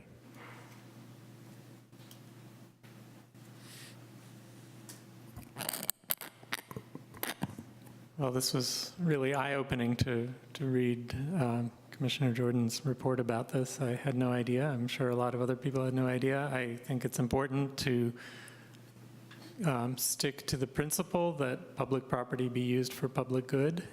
How to do that is a difficult question, and I, like a lot of the ideas I've heard here, I do want to appreciate what Commissioner Paulson said a couple times, asking about what other cities have done. I think whatever Albany tries to do, if there's some precedent for it somewhere in California that some other city has done this before, it serves us extremely well in saying this is a tried and true solution. If we're going to try to get out ahead and say we're going to invent a new way of dealing with this problem that no other city has even thought about before, it's very risky politically. I don't even know if it could be risky legally, but that's not to say it isn't worth doing, but it might be better done in a coalition, a regional coalition with other cities that have the similar problem. I know that I would guess that the city council would be highly averse to letting Albany get out in front on any issue at all, this issue in particular. To start making a claim about property that is just different from what other people do is going to cause a lot of trouble. So I think some of the suggestions that you've already made tonight are very good, and Commissioner Jovindal's suggestion about how to distinguish projects going forward from ones that have already happened, and people who've used permits and people who haven't. I think those are all good starting points for figuring out how to deal with this. But I do think it's an extremely valuable opportunity and challenge, and I hope we can find a way to put it to good use. Thank you. Back to the commission. So commenting on the point that was raised, I think people should have an opportunity to make an informed decision. So if I'm going to build an encroachment and I'm told, here's the conditions under which you'll be allowed to do it, you'll have to pay to remove it if we come through in future want to do something, then I can decide if I want to do it or not. If it's already there and we make this rule, that doesn't really seem fair because the person didn't have a chance to make the decision whether or not to build the encroachment. It was already there when they bought the house, potentially. I'd say it's not guaranteed that they had the opportunity to make this decision. Not guaranteed, right. They may have known. Exactly. If all your neighbors have a retaining wall 2 feet back and yours is sticking out, it's like, I wonder. Yeah, and you can look at your parcel map. There's ways to know. But, giving the benefit of the doubt, I do feel like we don't want to, and even if someone built an encroachment way back when and maybe got a permit for it, and now we come and add an additional rule, that doesn't seem entirely appropriate.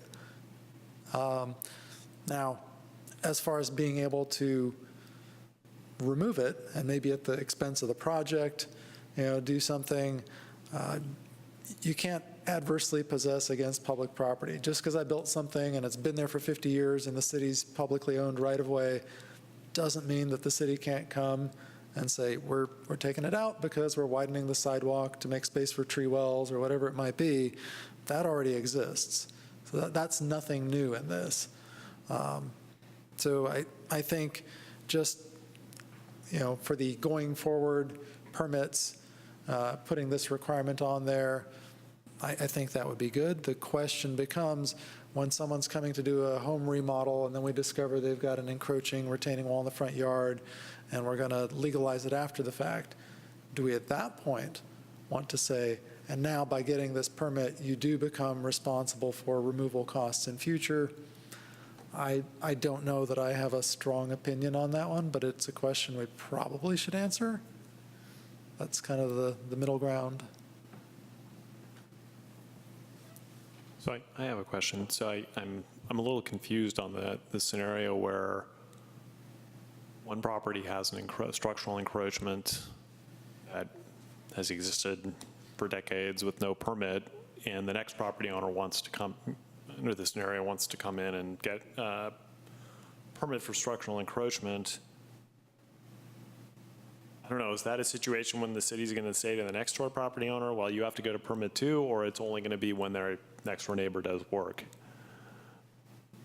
Only when they do their own work. I mean, Okay. currently, that's when, as I understand it, we kind of say, all right, you got to bring things up to code, is because you're taking on something. As long as you leave it alone, it was okay in the past, it's still okay. It's, kind of the grandfathered in thing. And even if your neighbor comes along and does something new, you haven't made changes to your property, that wouldn't trigger any requirements on you. I mean, I guess the reason I asked that question was Director Bond saying, if one person comes in and they want to build the exact same encroachment the next door neighbor has, and they're going to get charged and they're going to get all these rules, and the other person next door doesn't have any imposition on them. I mean, I'm not in favor of going out and hunting down people when they're not making changes, to be clear. But there's other things like that, right? There's things that get updated in your permit and requirements that your neighbor didn't have to do 10 years ago if you had to remodel. So there's precedent for that. Yeah, because again, this becomes the informed decision thing. I find out it's going to cost me this much, or I have to commit to pay in the future. I decide, am I going to move forward with my project or not? Just because I started the process doesn't mean I have to finish it. If it becomes overly burdensome financially, or I don't like the risks, I can say, well, cancel my application, and now I don't have to fix this. So yeah, I'm fully in support of that. How much would be the fee for an encroachment, or how much was the fee that was charged for Nielsen, for instance? I I think it was just our standard encroachment fee, which is, encroachment permit fee, which is a couple $100. I don't remember exact amount, but that wasn't because it was, that was just because that's what we had on the books that was closest to it. It wasn't, we don't create a custom fee for every different kind of application. If you follow. So if we did this, we would think about what amount of time goes into processing the application and set the fee to correspond with the time that goes into processing it. But again, this is, I mean, I think this should go to social and economic justice because it's not really the purview of this body, but because this resource is not equitably distributed across the city, I don't see how it's fair to say, if you happen to live where this resource is, you can pay the city $200, $500, $1,000 and get an extra 800 square feet effectively added to your property. So I think there's got to be more nuance and more policy consistency. And I think social and economic justice is the body that is charged with doing that in the city. And I also worry about, as I said, a one-time fee. You know, the property changes hands, people forget, and then 40 years later, the city wants to use that property, and every single property owner on that street has made an encroachment. What is the pragmatic reality of the city prevailing against the political pressure not to take its land back? So legally it can do it, but I'm more worried about the pragmatic reality of being able to do it.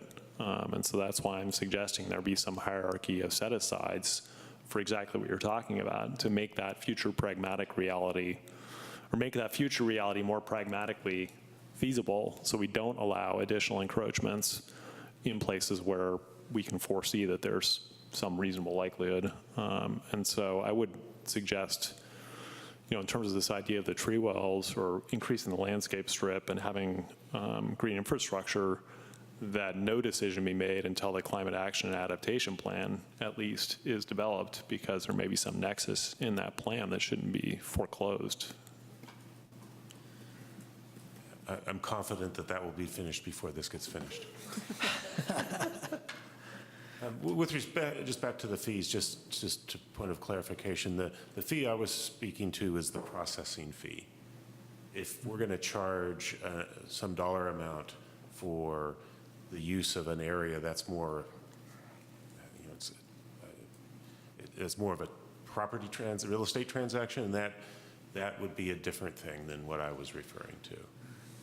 And that might need a Proposition 218 vote of the public. I'd have to double check that. We can charge, set our own fees for our services. I'm not sure about charging a fee for use of property. It might be fine. I want to leave that research question open. So because it doesn't really address this in the staff report, so was the thinking behind that staff report that it would really, the only charge would be the processing fee essentially, just, like a building permit or whatever? Correct. Okay. And that's just, that doesn't matter what size your parcel is. That's, yeah. Right. So yeah, there's, I sort of hear three different options on the table. There's that option, there's the option of you have to put up some capital in a bond of some form that will pay for the removal if and when the city wants to do that. Or there's some sort of ongoing annual lease arrangement, which might, trigger this Proposition 218 vote. I think before there's an annual assessment for somebody to use what they assumed was their front yard, there needs to be like a massive educational outreach about the sidewalk isn't the edge of your property line. And I think everybody just assumes that's where my parcel begins. So yeah, I think that's, before going down that route, there has to be a big effort on that educational piece. And then I have just a question about one of the attachments, and it was the last page of it's the last page of the staff report that had all the pictures on it, and it's the City of Albany street widths. And I was wondering is this accurate? Like, is this? It's the Staff. Staff report, it's the agenda date, November 5th. That one, yes. Has been a while.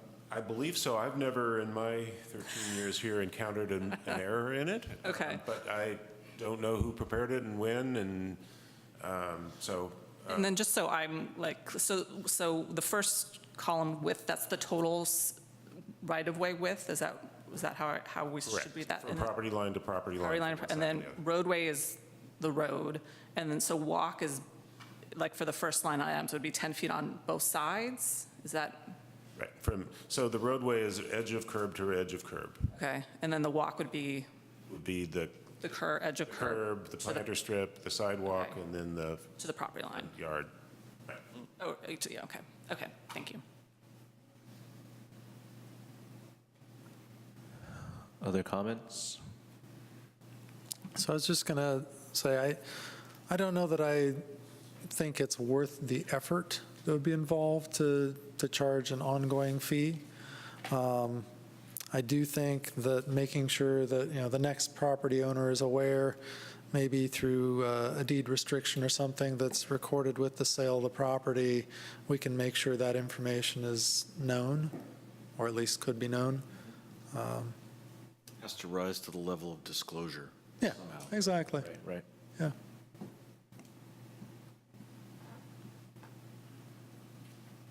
So again, what about the idea of not allowing encroachments in certain areas in order to make the future possible use of that property by the public more feasible? If there's locations where we've got sort of pending, plans that we're about to start looking at something that might widen the sidewalks, or, like if we're talking about Solano, where we've got a project that's looking to do improvements there, and we may want to, push the sidewalk back around the tree wells, things like that, we could say, all right, we're not entertaining any encroachment permits because there's work that could be happening in the next few years that would make you have to take it out. So we have reason not to take action now, but something where we have no imminent concepts in mind, I don't know that we would need to. You could, if I may, designate, you look at your active transportation plan and say, we're going to, for the pedestrian priority and bicycle priority streets, we're not going to do these because we're not sure where they are, but hopefully that's where we would do Right. a wider facility of some sort. Does that make sense? But wait, I want to build an accessory dwelling unit. Can I buy I'm sorry, not right away. Can I buy the stuff in front of my house and then lease it, Well, that's why I had the allow use back to the city? that's why I had the hierarchy. That was a. We help people build accessory dwelling units with or without having to buy city property. I think that's better. Well, the reason that idea came up is because somebody last fall said to me they wanted to build an ADU, but they were already at the FAR. And so what could they do? Could you say what FAR is? Yeah, sorry, floor area ratio. So by zoning, each zone only allows a certain percentage of square footage of the building relative to the square footage of the property. I don't remember what it is. What is it in R1?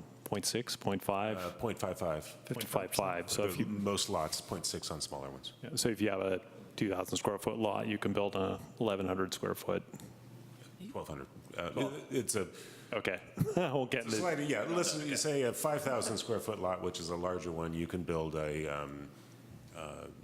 25, 50. Okay. Math right.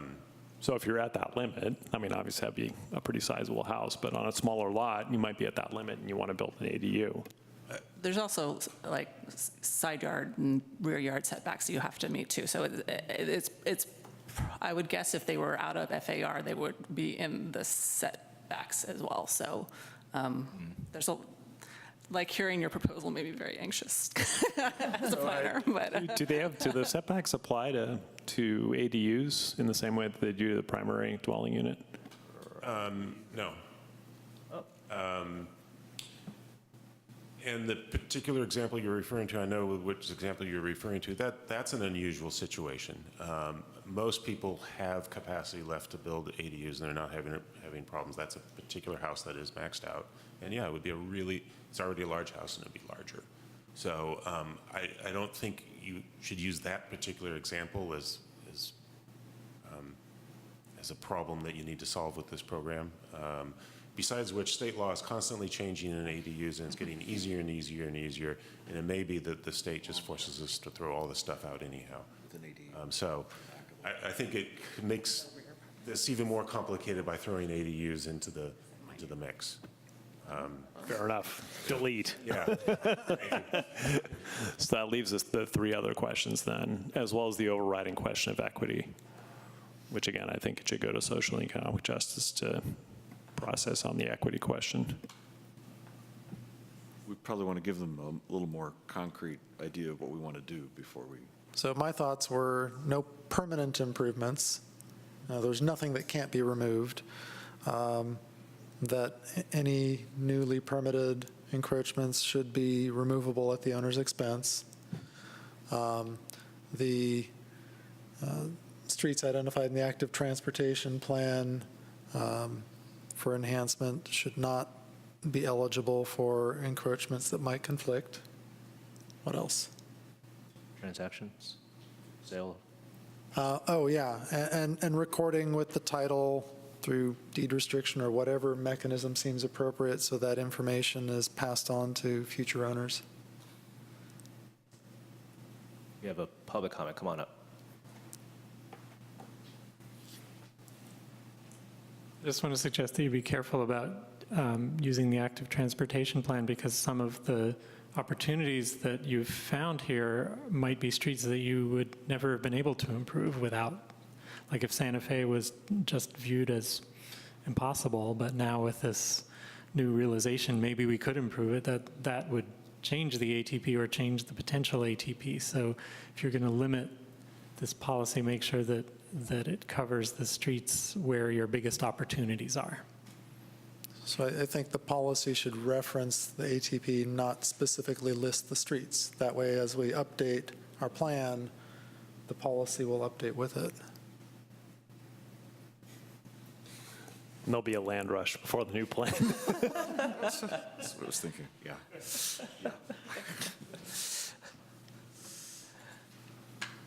I like it. Some sausage has been made. Anyone want to add to comments that Commissioner Javandel made, or have other comments? I disagree about the land rush. I think it would have an overall freezing effect. But Yeah, right. Does staff have enough direction from us? Yes, I think we can come back with maybe distilling this a little bit and at a future meeting, make sure that we've got it right and move it forward one step at a time. Great. All right. Yeah. Mr. Chair, if I may, just in terms of agenda management. Yeah, we got some efficient here. I don't know if anybody's sticking around for any particular agenda item, but 5.4 you can deal with anytime you want. There's no particular urgency to it. No. 5.4 is amendments to, 5.3 is the Hawk. 5.3 is the Hawk. Okay. So you're here for 5.3. Is anyone here for 5.4? I'm here for 5. All right, then. There you go. I'm here for 5.4. Thank you. So we do have 10 minutes. We can go through 5.3. I move to extend the meeting to 10:20. I second. All right. And then we can see where we are after 5.3, and if we need to table 5, sure. All those in favor of extending the time to 10:20? Aye. Aye. Opposed? None? All right. Onward. 5.3. So what I was saying is we'll see where we are at the end of 5.3, and if we need to table 5.4. 5.3, post-project evaluation of traffic signal at San Pablo Avenue and Monroe Street and Hawk Beacon at San Pablo Avenue in Dartmouth. Staff? Thank you. I was just, in case she decides 10:20 is too late, I was going to introduce Gracielita Diaz. You saw her name on some of the reports last month, and she'll probably come before you guys during the summer and present some items. So I wanted to introduce her. She's our graduate student intern. She's a graduate student at USF and interning in our office. Wow, welcome, right on. With that, I'll move on to item 5.3. So this is reporting on improvements that were made as part of the University Village Mixed-Use Development Project. We did evaluation of the San Pablo Avenue, Monroe Street intersection with the signal upgrades that were made there and the Hawk and Street intersection changes at Dartmouth and San Pablo. Staff had a consultant that did earlier work on that, perform a post-project evaluation of the operations. The results showed less delay than were modeled for the project for Monroe-San Pablo intersection, and no changes are recommended by staff at this time. It seems to be working. Staff also asked W-Trans to observe the operation of the Hawk beacon, and they found significant non-compliance by motorists. Caltrans does operate the signal. The easiest, quickest next intervention consider would be to request a sign change and follow up with request for some enforcement education support from the police department. Some more involved changes that are possible, but likely more involved on design, approval, and funding would be to do some changes to the timing of the sequence of the Hawk, or some changes to the infrastructure of it. There are also a couple of locations on San Pablo nearby that are proposed to have Hawk beacons installed, but sounds like those are longer out in the schedule than I anticipated. It's, I think, more like 3 years out now is what's expected. So we can't rely on familiarity being the solution probably to the compliance issue in the short term. And with that, I'll open it up for questions and comments. Questions? Yeah, I noticed there was data on compliance, collected on compliance by motorists at the Hawk signal. There wasn't any data on compliance by people who are crossing, sidewalk users and cyclists who are crossing. I don't know if it would be possible to get that, because I think that would be helpful as well in terms of informing, all the users that are using it and what they're doing, and might shed more light on what could be done to increase compliance all around. Concern being not pressing the button or crossing before they get the walk signal. What's the concern there? Yes, to All of the above.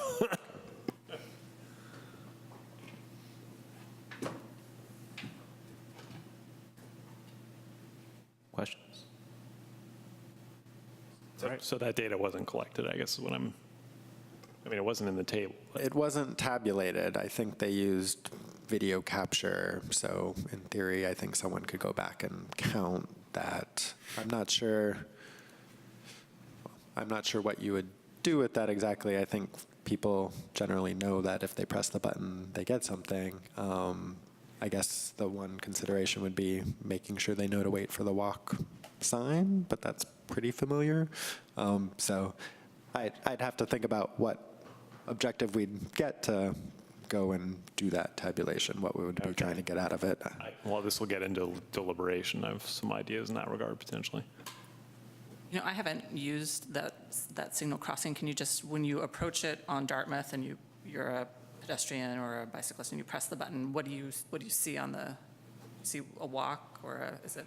There's a walk. You don't get it right away because it cycles through a yellow and then a red for the cars. So often one of the compliance issues that I've observed is cars will stop when they see someone approaching and it might be yellow flashing. And so the pedestrian sees that the car has stopped and starts. And so they've made it across and it's very early in the cycle and now cars are waiting at a red and see that the person has gotten across and there's no reason for them to stay other than that they have a signal telling them it's red.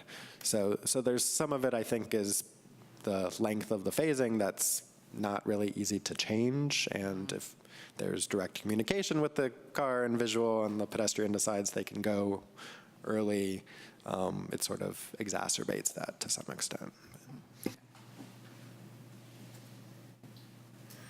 Other questions?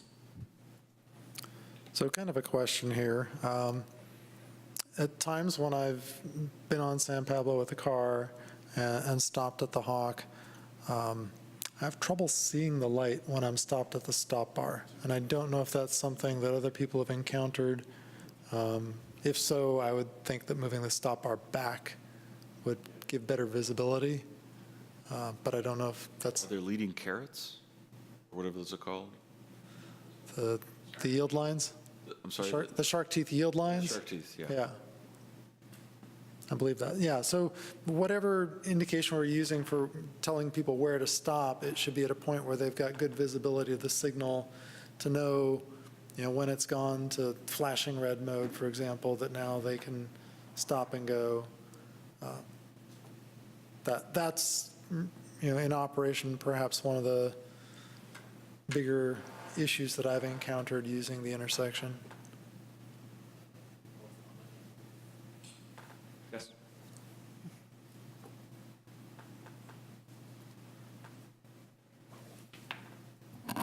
So I've spent a lot of time observing the Hawk, and I went back. I did that a few months ago, and then I went back yesterday because I wasn't sure if some changes had been made. I didn't know if that was why it was on the agenda, but as far as I can see, there haven't been any.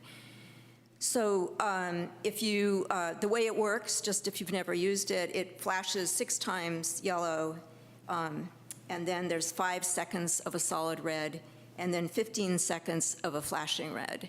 And during those 20 seconds... Alternating? Yes, alternating flashing red. So during those 20 seconds of for the yellow 5 seconds, you don't get anything telling you to go. So you have 20 seconds to get across. This is in front of a senior center. The light at Monroe is 30 seconds, and I've timed them several times just to make sure that I just couldn't believe it. So it's 20 seconds. So now that I've got a broken leg, this was perfect that I was testing it out yesterday.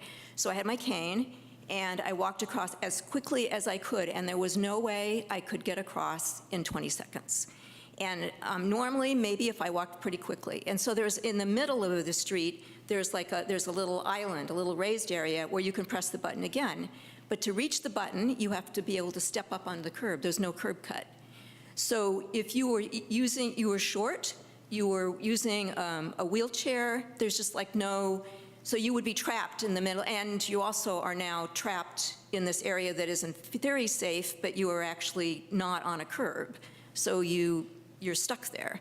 So I can't even begin to understand why it would be 20 seconds. I don't get it. They figured it out at Monroe, which 30 seconds is just barely long enough.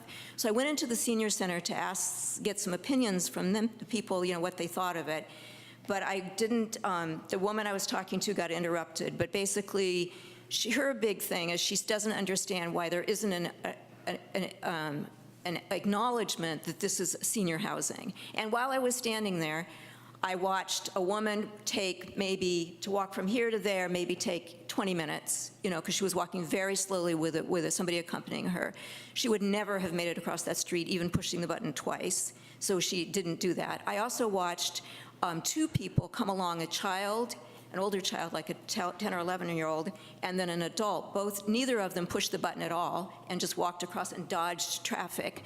And I don't know if that's because they already knew it wasn't going to work, or I don't know what the reason was. And then I watched the cars, and that was what I did the last time too. And the cars, it's incredibly erratic. Some of them don't even stop at the solid red. They only stop if there's somebody visibly there.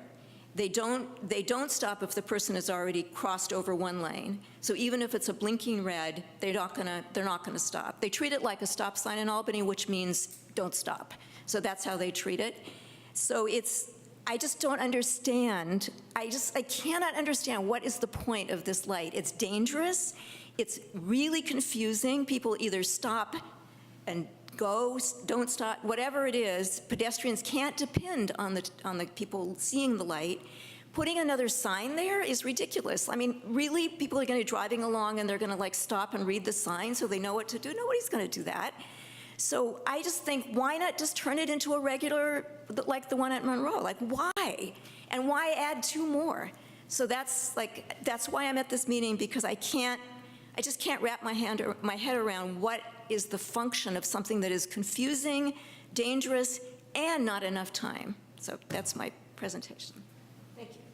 Thank you.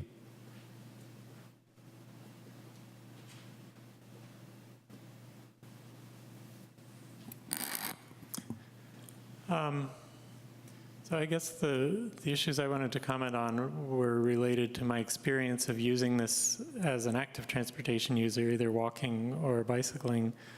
One problem that wasn't mentioned tonight is the sequence of phases at the Monroe intersection. And that's, if you're bicycling, say you're bicycling south past Sprouts and you get to that intersection, you see a green light and all the cars are moving in the same direction that you're moving, but you also see a red don't walk and don't bike signal. I just can't imagine that anybody is respecting that. I mean, most people who are walking and biking are not very much inclined to respect traffic signals anyway, but that red signal just feels like an insult. Like, why do the cars get to go and I don't? I understand it was some concern from Caltrans about turning movements and right hooks, but I've seen plenty of other places where a design like that can work with the active transportation lane moving in the same green phase as the motor vehicle lane.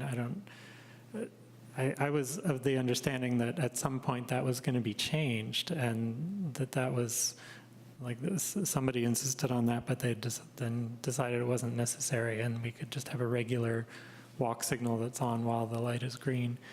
The other thing is, at the hawk signal itself at Dartmouth, the button that you have to press from going from west to east is in a very awkward location. If you're riding a bike and you're in the cycle track, you really can't reach that button. You kind of have to get off your bike and step over to the side to reach it.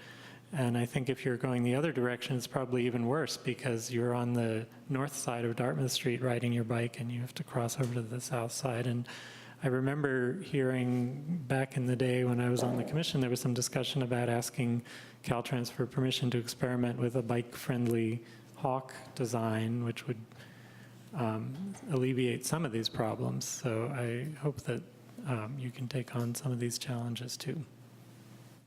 Thank you. Back to the commission for comments. I'd love to start. Go ahead. So I've spent many hours in the community room at the Belmont Village, which affords me a great view of people crossing, but not a great view of the traffic. So my perceptions are based on a lot of hours spent watching people successfully cross. But I can't really speak to that many hours of watching how vehicles, drivers, utilize the intersection. I have experienced it. I've been through there a lot, but not the same amount. I actually have had a reaction, and have had this confirmed by others, that for me, a flashing, alternating red light means that I'm at a railroad crossing, and I should absolutely not go anywhere until that's all done. You know, that's my visceral reaction, and I've heard that from others. I realize it's part of the standard, but at the same time, we actually have 4 separate signal heads that are doing the same thing, and they're not very far apart. I mean, they're just the 2 lanes, basically, plus the walk. Yeah, so they're the width of the 2 lanes and the sidewalk arrayed. It's quite impressive. I think the sign is change is an absolute minimum. I'd like to see the sign maybe have a 3rd colored border or something to make it pop a little bit. The one in the staff report is clear and concise and succinct, but we're asking people to read a sign, and that's always a dicey proposition. I have seen newer intersections where there's a reinforcing acknowledgement in some form that the button has been pressed in terms of visually at the opposite sign, walk sign. And that might help improve confidence that there's something going on. You actually, if you're going east, I don't think you can actually see the signals. So you don't know what the vehicle drivers are seeing. I think that's not true if you're going west. I think you can see. But that's further uncertainty. You really can't confirm what's going on. So, what's the indication on the other side? That I've seen? Yeah. I've seen a couple. One is a separate, light that goes on. Another one that I really like recently is actually a line of LED color around the walk box.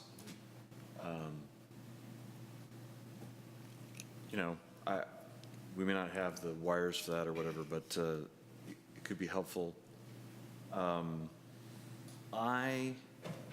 In answer to Harry's question or comment about the eastern button is on the sidewalk.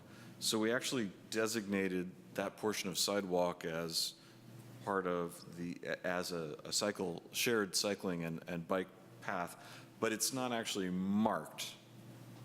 So the confusion is understandable, or, confusion would be understandable. Let's put it that way. I've looked at the Monroe-San Pablo intersection a lot, and I've waited for the bike light on several occasions, including tonight, and it takes about 1 minute and 30 seconds of cycle, during which time the pedestrians usually just go anyway, and I'm assuming other cyclists do too. Currently, I think all other movements, except for maybe right turns from Monroe to San Pablo, are prohibited at the intersection during the cycling and walking phase. And there is a no turn on red lit up sign that comes up in 2 different places. And I'm wondering, first of all, why wouldn't you also turn on the other walk signals for crossing San Pablo at the same time?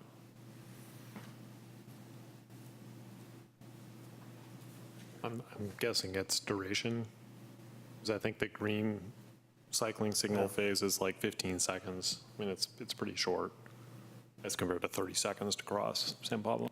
Right. And I think Caltrans was going to consider giving northbound traffic on San Pablo green at the same time because they can't cross the path of the cycle track.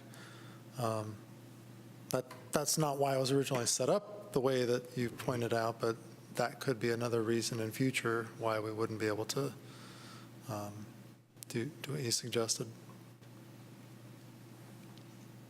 I didn't time that, but it's both it appeared to me that the cycling signal and the walk signal came on at the same time.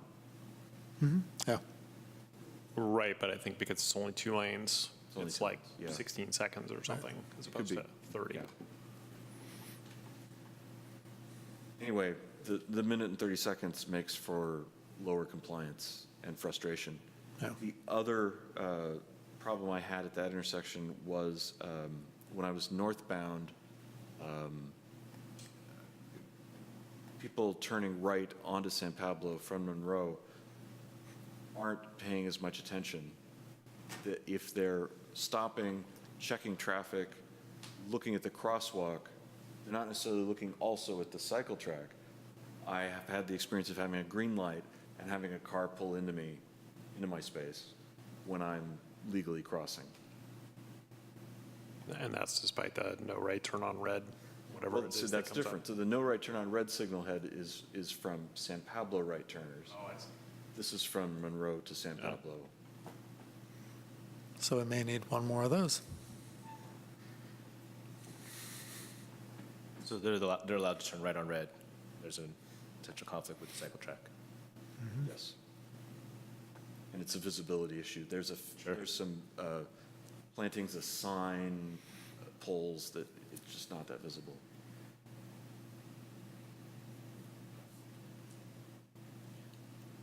Who wants to comment next? So, yeah, I'm all in favor of changing the sign. I mean, maybe that only gets another 2% of the 100% compliance, but it certainly can't. Is there can't is there a hurt. sign now? There's a sign now that's unlike any other hawk I've seen images of doing a Google search. So the sign now just says stop on red. Yeah. Okay. And what it really needs to say is solid red equals stoplight, Yeah. flashing red equals stop sign. So people, can translate it to what they want. Yeah, I think it's kind of odd. I think it's unfortunate that it's two reds, so it's more like the railroad crossing instead of a single red, because, when you take your driving test, a single red flashing is, you treat it like a stop sign. We all know that. Late at night, signals, whatever, go over to that mode, and it's a stop sign. So it would be more familiar that way. And I guess it goes to this device was, I believe, invented in Arizona, so I don't know what other signals look like in Arizona. Maybe they look like this. Can I respond to that? I actually found something that I haven't been able to re-find on the internet that said that the designation was that there had to be more than just one light flashing. So my interpretation was that, this triangular orientation of the lights is so that you have more than one red light flashing at an intersection in case one goes out. Well, it's certainly not how it's been implemented or how the NACTO standards reads, but my interpretation of what I found was that we've sort of plastered, especially the southbound end, with all of these identical signal heads. Wouldn't it be great if we had the leeway to make them single red and orange and not have that confusion? Yeah, absolutely, because like I said, I think there's 3, 4, 4 facing southbound, wow. But, I mean, I think it's beyond us to redesign it. It's an approved standard device, so we're not going to be able to redesign it in the moment and get it approved and go there. That's, unless Fareed says something different, but I don't think that's where we want to go. We could turn off one red light in each of the signal heads. Well, you'd have to get Caltrans to turn off one red light. Good luck with that. Or a BB gun. Yeah. I think that I think you caught some of the flavor of why I thought having, if they have the video, to go back and do a count and figure out how did people cross? How many people that crossed actually activated it? I mean, there was something in the table about number of activations, which actually was pretty high. I think it was like 44 in 2 hours or something. So it's once every 3 minutes or something. So it's actually getting use. What I've seen and what I've experienced is the flashing orange comes on and some motorists stop. And so then I'm standing there and I'm either kind of a jerk because I won't go, or I go and I'm completely messing everything up. So I think the flashing orange phase, and you timed it, Julie? Is it 5 seconds for both the flashing orange and the solid orange? It flashes, yeah, it is, because it flashes 5 times or 6 times, the yellow. Right. 6 times, yeah. And then you can't go because it doesn't say to go. And then there's 5 seconds of solid red, and then 5 seconds, 15 Seconds of flash. They're all changed. But I thought there was a solid orange phase in there too. I thought there was a flashing orange, solid red, flashing red. So I wonder if the flashing. Yeah, it's 6 flashes of yellow. I guess the last one is a solid yellow, but it's very brief. It's brief, okay. Yeah. And then 5 seconds of solid red, and then blinking for 15 seconds. So I mean, I kind of wonder, I don't know, if that could be titrated to be a little shorter. I think somehow.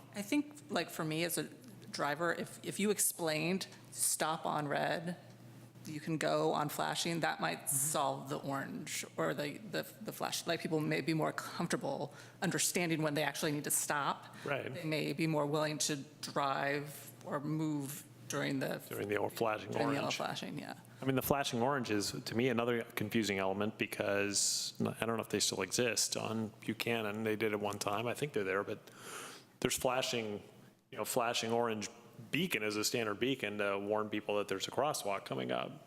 So it kind of puts people in mind, oh, I've got to be prepared to stop for, if I see a pedestrian, I have to be prepared to stop. And then they hit this flashing orange, and it means, no, you're supposed to treat this like an orange and a regular stop and a regular signal. So I mean, I agree. I've come to the conclusion that it would have been much better to put a regular signal in there. And I think the reason that that wasn't done that I'm aware of, and that it probably wouldn't be done on Virginia, is because of the fear of incenting more motorists to use Dartmouth. But because the left turn is cut off, I don't think that really actually would have materialized, really. So unless these things get a higher compliance, unless they get more common, I think our best solution in the long run is to convert the thing at huge expense to a regular signal. Can we get a motion to extend time to 10:30? You guys want to go longer? I move to extend time to 10:35. Second. All right, there you go. Good compromise. All those in favor? Aye. Aye. Opposed? None? All right, let's move on. Or continue. So yeah, I don't know. I mean, I imagine the duration of the signal phases, well, I don't know. Is that something that's in standards, or is that something that there's a little more flexibility around? The durations for the pedestrian signals are based on walk speeds. But how about the orange phase, you think, on something like this? Yeah, usually it's designed to provide approaching motorist time to come to a stop. Right, We used to think about it as like 1 second per 10 miles an hour, so, Right, so this is too long then. probably. Yeah, because I mean, it's way longer than an orange on a regular traffic signal. So I would think it could be shortened up, and that might, again, we might get another 2%, so now we're at 80% instead of 75%. Yep. And, I think it's kind of like immunization. Once you're pushing towards a little over 90, you've got kind of herd immunity at that point. Everyone else follows the lead. Yeah, and then on the Monroe signal, and I haven't driven it in quite a long time, but there was an anecdote that was shared with me, and then I experienced it myself as a driver, where the driver in the right going southbound, the motorist in the right lane, peripheral vision, cycling phase went green, they went right through the red. Now, in all cases, the motorist was going straight, so there was no conflicting movement, so it didn't result in an accident. But it did suggest that if that's still going on, and maybe it isn't, because most people that drive through there now figured it out, but if it's still going on, and again, I don't know if there's video of that intersection, it'd be useful to look at, that I believe it would be possible to shield the cycling signal head so it's not as visible to southbound motorists, but it is visible to people on the cycle track. Another thought that Will and I support, and I don't know why they haven't implemented, allowing motorists northbound, give them a green when the cycle track has a green. There's no reason they shouldn't be allowed to go. I mean, I would just think, that's just creating annoyance and non-compliance. Not that people are particularly non-compliant there that I've observed, but it just sort of reinforces traffic devices don't make sense. And then in terms of non-compliance on the cycle track, there was some thought at one time that during the green southbound phase for motorists, when the pedestrian signal was counting down, that instead of the cycling signal having gone to red, that it could be flashing orange. So to kind of warn cyclists, okay, you can go, but it's on you because there might be a right-turning motorist. Now, I don't know if Caltrans would ever go for that, but that might strike a happier medium where you get more people complying with something rather than nothing at all, because they're not going to wait a minute and a half. So in that situation, the pedestrian has a blinking don't walk, and then the cycle track has a red. I think that's correct. I might be wrong. It might be that, actually, I think what's going on is I think the countdown's only 20 seconds, but I think the southbound green is like a minute. So I think actually both pedestrian and cycling signal are red. Stopped, yeah. And then you're sitting there and you know, as Ken said, motorists are going by, 40 seconds, you're stuck there. Well, the walk button does, on some streets will respond when you're aligned with the movements of traffic and change the signal head immediately. Oh, right, you get recall, pedestrian recall, yeah. Well, recall, I think means something different, but, yeah, It's actuated. isn't recall think it's what called automatic? Recall's automatic. Okay, so what is it when? So it's a mid-sequence glom on If there's time. if there's time, and that seems to be omitted completely there.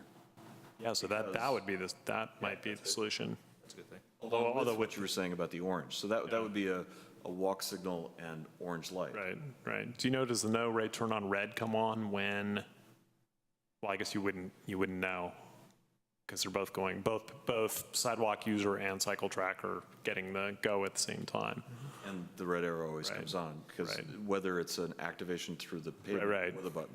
So I guess the question would be, would the red arrow come on when somebody presses for a sidewalk user crossing partway through? If that makes sense. So 30 seconds in, somebody shows up on the sidewalk, they push the button. Does the red no right turn come back on for them or not?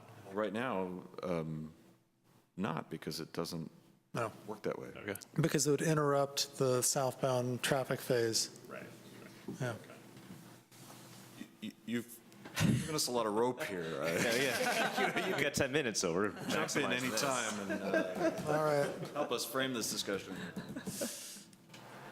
Well, I wasn't here during the discussions with Caltrans, but my understanding was they wanted it to be only when there's no conflicts, which is why there's not the permissive turns crossing with the cycle track or pedestrian crossings.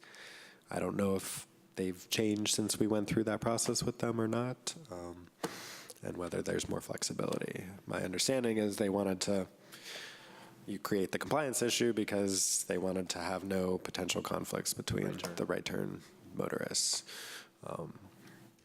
They were very nervous about this whole intersection when we were designing it. So, yeah, there were. Well, I mean, it was kind of first of a kind for them, wasn't it? And now they're proposing several of their own. Well, not with you mean with the cycle track? No. Right, with the Hawk. The Hawk. Yeah. So, it might be worthwhile to go back to them and we're starting with you, but we can go back to them and say, here's some analysis we've done, here's some observations we have to share. We think this can be improved and get the reaction to it. No. Well, and the level of service has not been impacted as much as expected. Right, that's a good point. So we've got a reason we can ask for more phase for other things, I would think. So yeah, we like the sign.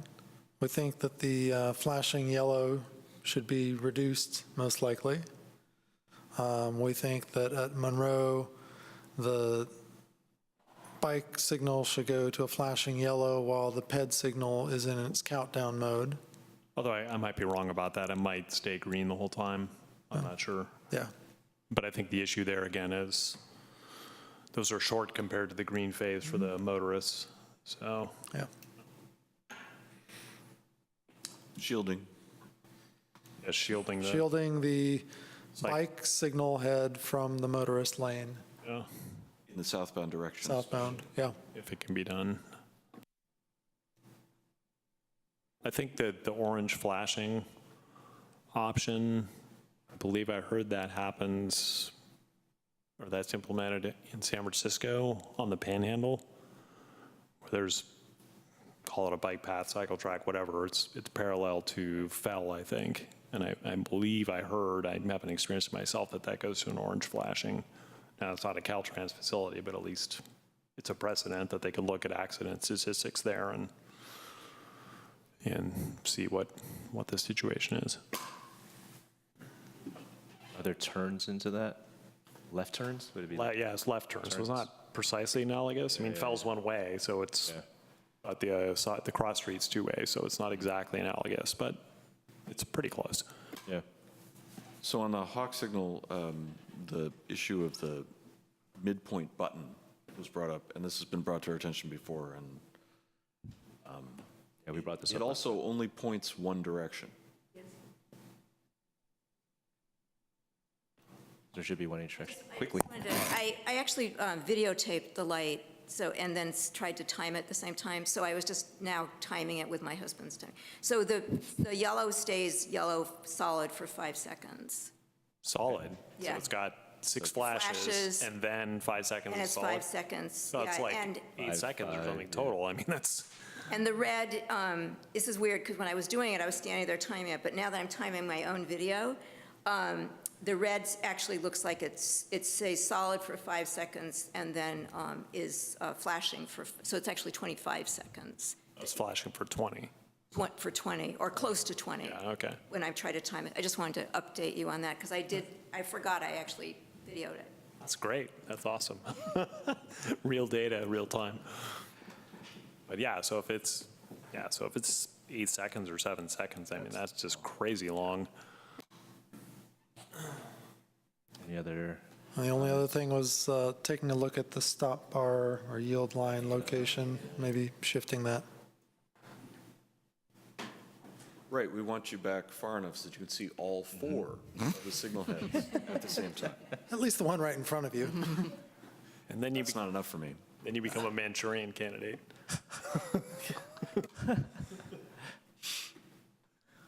Spread For yourself. At AC Transit, the operators have a lot of confusion with this, so it's a controlled environment, fortunately, and operators are trained to be more defensive driving, so they just wait. They're not really sure what to do, and so they're just stopping there. We had to issue bulletins to our operators and say, hey, here's a diagram of how a hawk works and when you're supposed to go and when you're not supposed to go. Can't do that to the general public, so the signage would be a really good thing. I think we should wait to see if we can get more compliance before we do any type of confirmation for the bike or the pedestrian crossing, because there's too much confusion going on right now, I think. But maybe at some point, we get higher compliance, then that would work. You mean before we try and implement a cycling cycle head? Yeah. Signal head? Or no, the extra confirmation on the opposite side of the Hawk intersection that you've activated something as a pedestrian or a cyclist. It's a nice to do. Yeah. I also like the sign.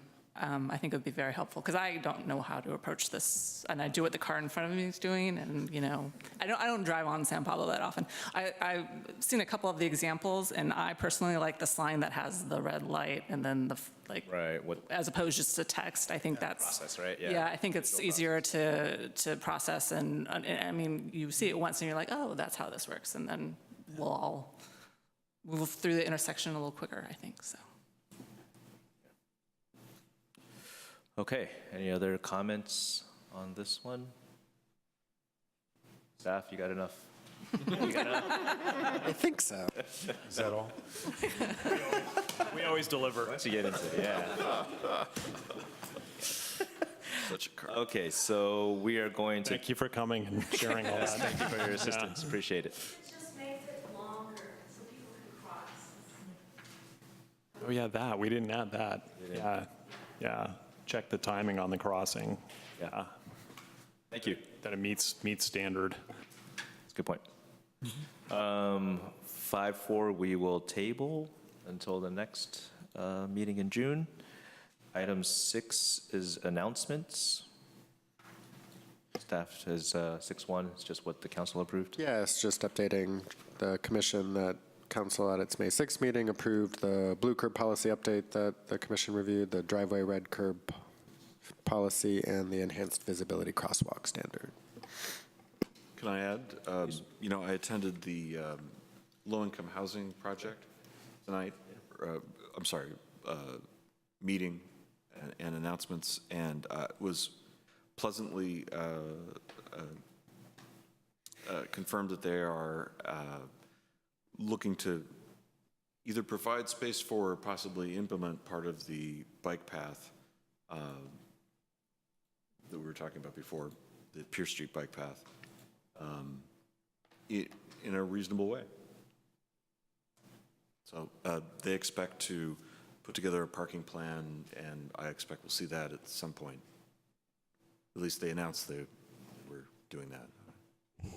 Yeah, that's what was presented tonight. This was a meeting that was hosted by Saha at the community center. They're in the very preliminary stages. We're still in negotiations over a lot of aspects of the project. They're in terms of what the project funding is and the population to be served and so forth. That's very much in flux, and it depends on where they get their financing. So it's kind of a multidimensional problem for them to solve. But what they did show, and we'll get that and post it on the webpage so everybody can see it, is some preliminary sketches of a 60-unit, a total of 4-story building at the corner of Washington and Cleveland. And they made a nice presentation about the different physical elements of the building, including the alignment for a bikeway from the west side of the park, the existing park.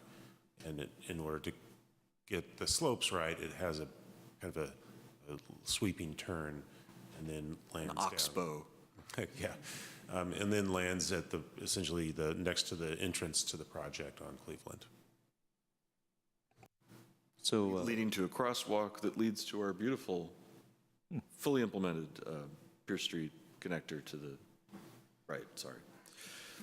I think Saha applied for grants for low-income developments in Berkeley, and there's one grant where you can get, if you can show greenhouse gas reductions, then you get extra dollars, and so you get dollars for transportation improvements, as well as for the housing itself. It's the Affordable Housing Sustainable Communities Grant. Yeah.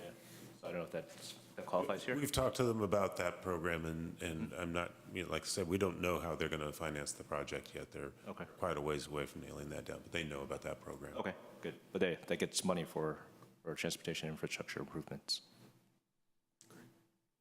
Okay. Anything else on announcements? No? Bike About Town is ending, and there's a biking movie tomorrow night. Pee-wee's Big Adventure at the community center. Oh, boy! Oh, please. There's a fundraiser at Wild Card. What is it, tasting room, I guess? I'm not sure what their official name is, but on Solano, it's a fundraiser on Saturday. So for every pint somebody drinks, $1 goes to charity. Do I have that right? Yes. Okay. Anything else? Okay. Item 7 is future agenda items. Is there anything staff wants to mention or mission? I'm hoping to get that curb ramp standard fixed once and for all in black and white sooner rather than later, so it can take effect for as many projects as possible. Okay. Anything else? Staff, is there any future agenda items that we want to go over? I can update you on what's in the queue if that's of interest. So the high school loading zones has been continued, so that should come back next month. We're working on the concept for the Albany intersection improvements to bring to the commission. Climate action and adaptation plan draft should come to the commission, I believe, next month. Corneses Creek, 90% designs we should be getting from the consultant shortly. And we're working on the collision data to bring to you. Okay, sounds good. Item 8 is next meeting, Thursday, June 27th, 7 p.m. I will be out of town. Okay, good to know. Will we have a quorum? I might be too. I will be here. I will be here. So we do have a quorum. Well, here, just go right ahead. That's fine. Yes, fine. You can move on over. You can have it right. You can have it right now. All right. Sounds good. And we are adjourned. Thanks, everyone. All right.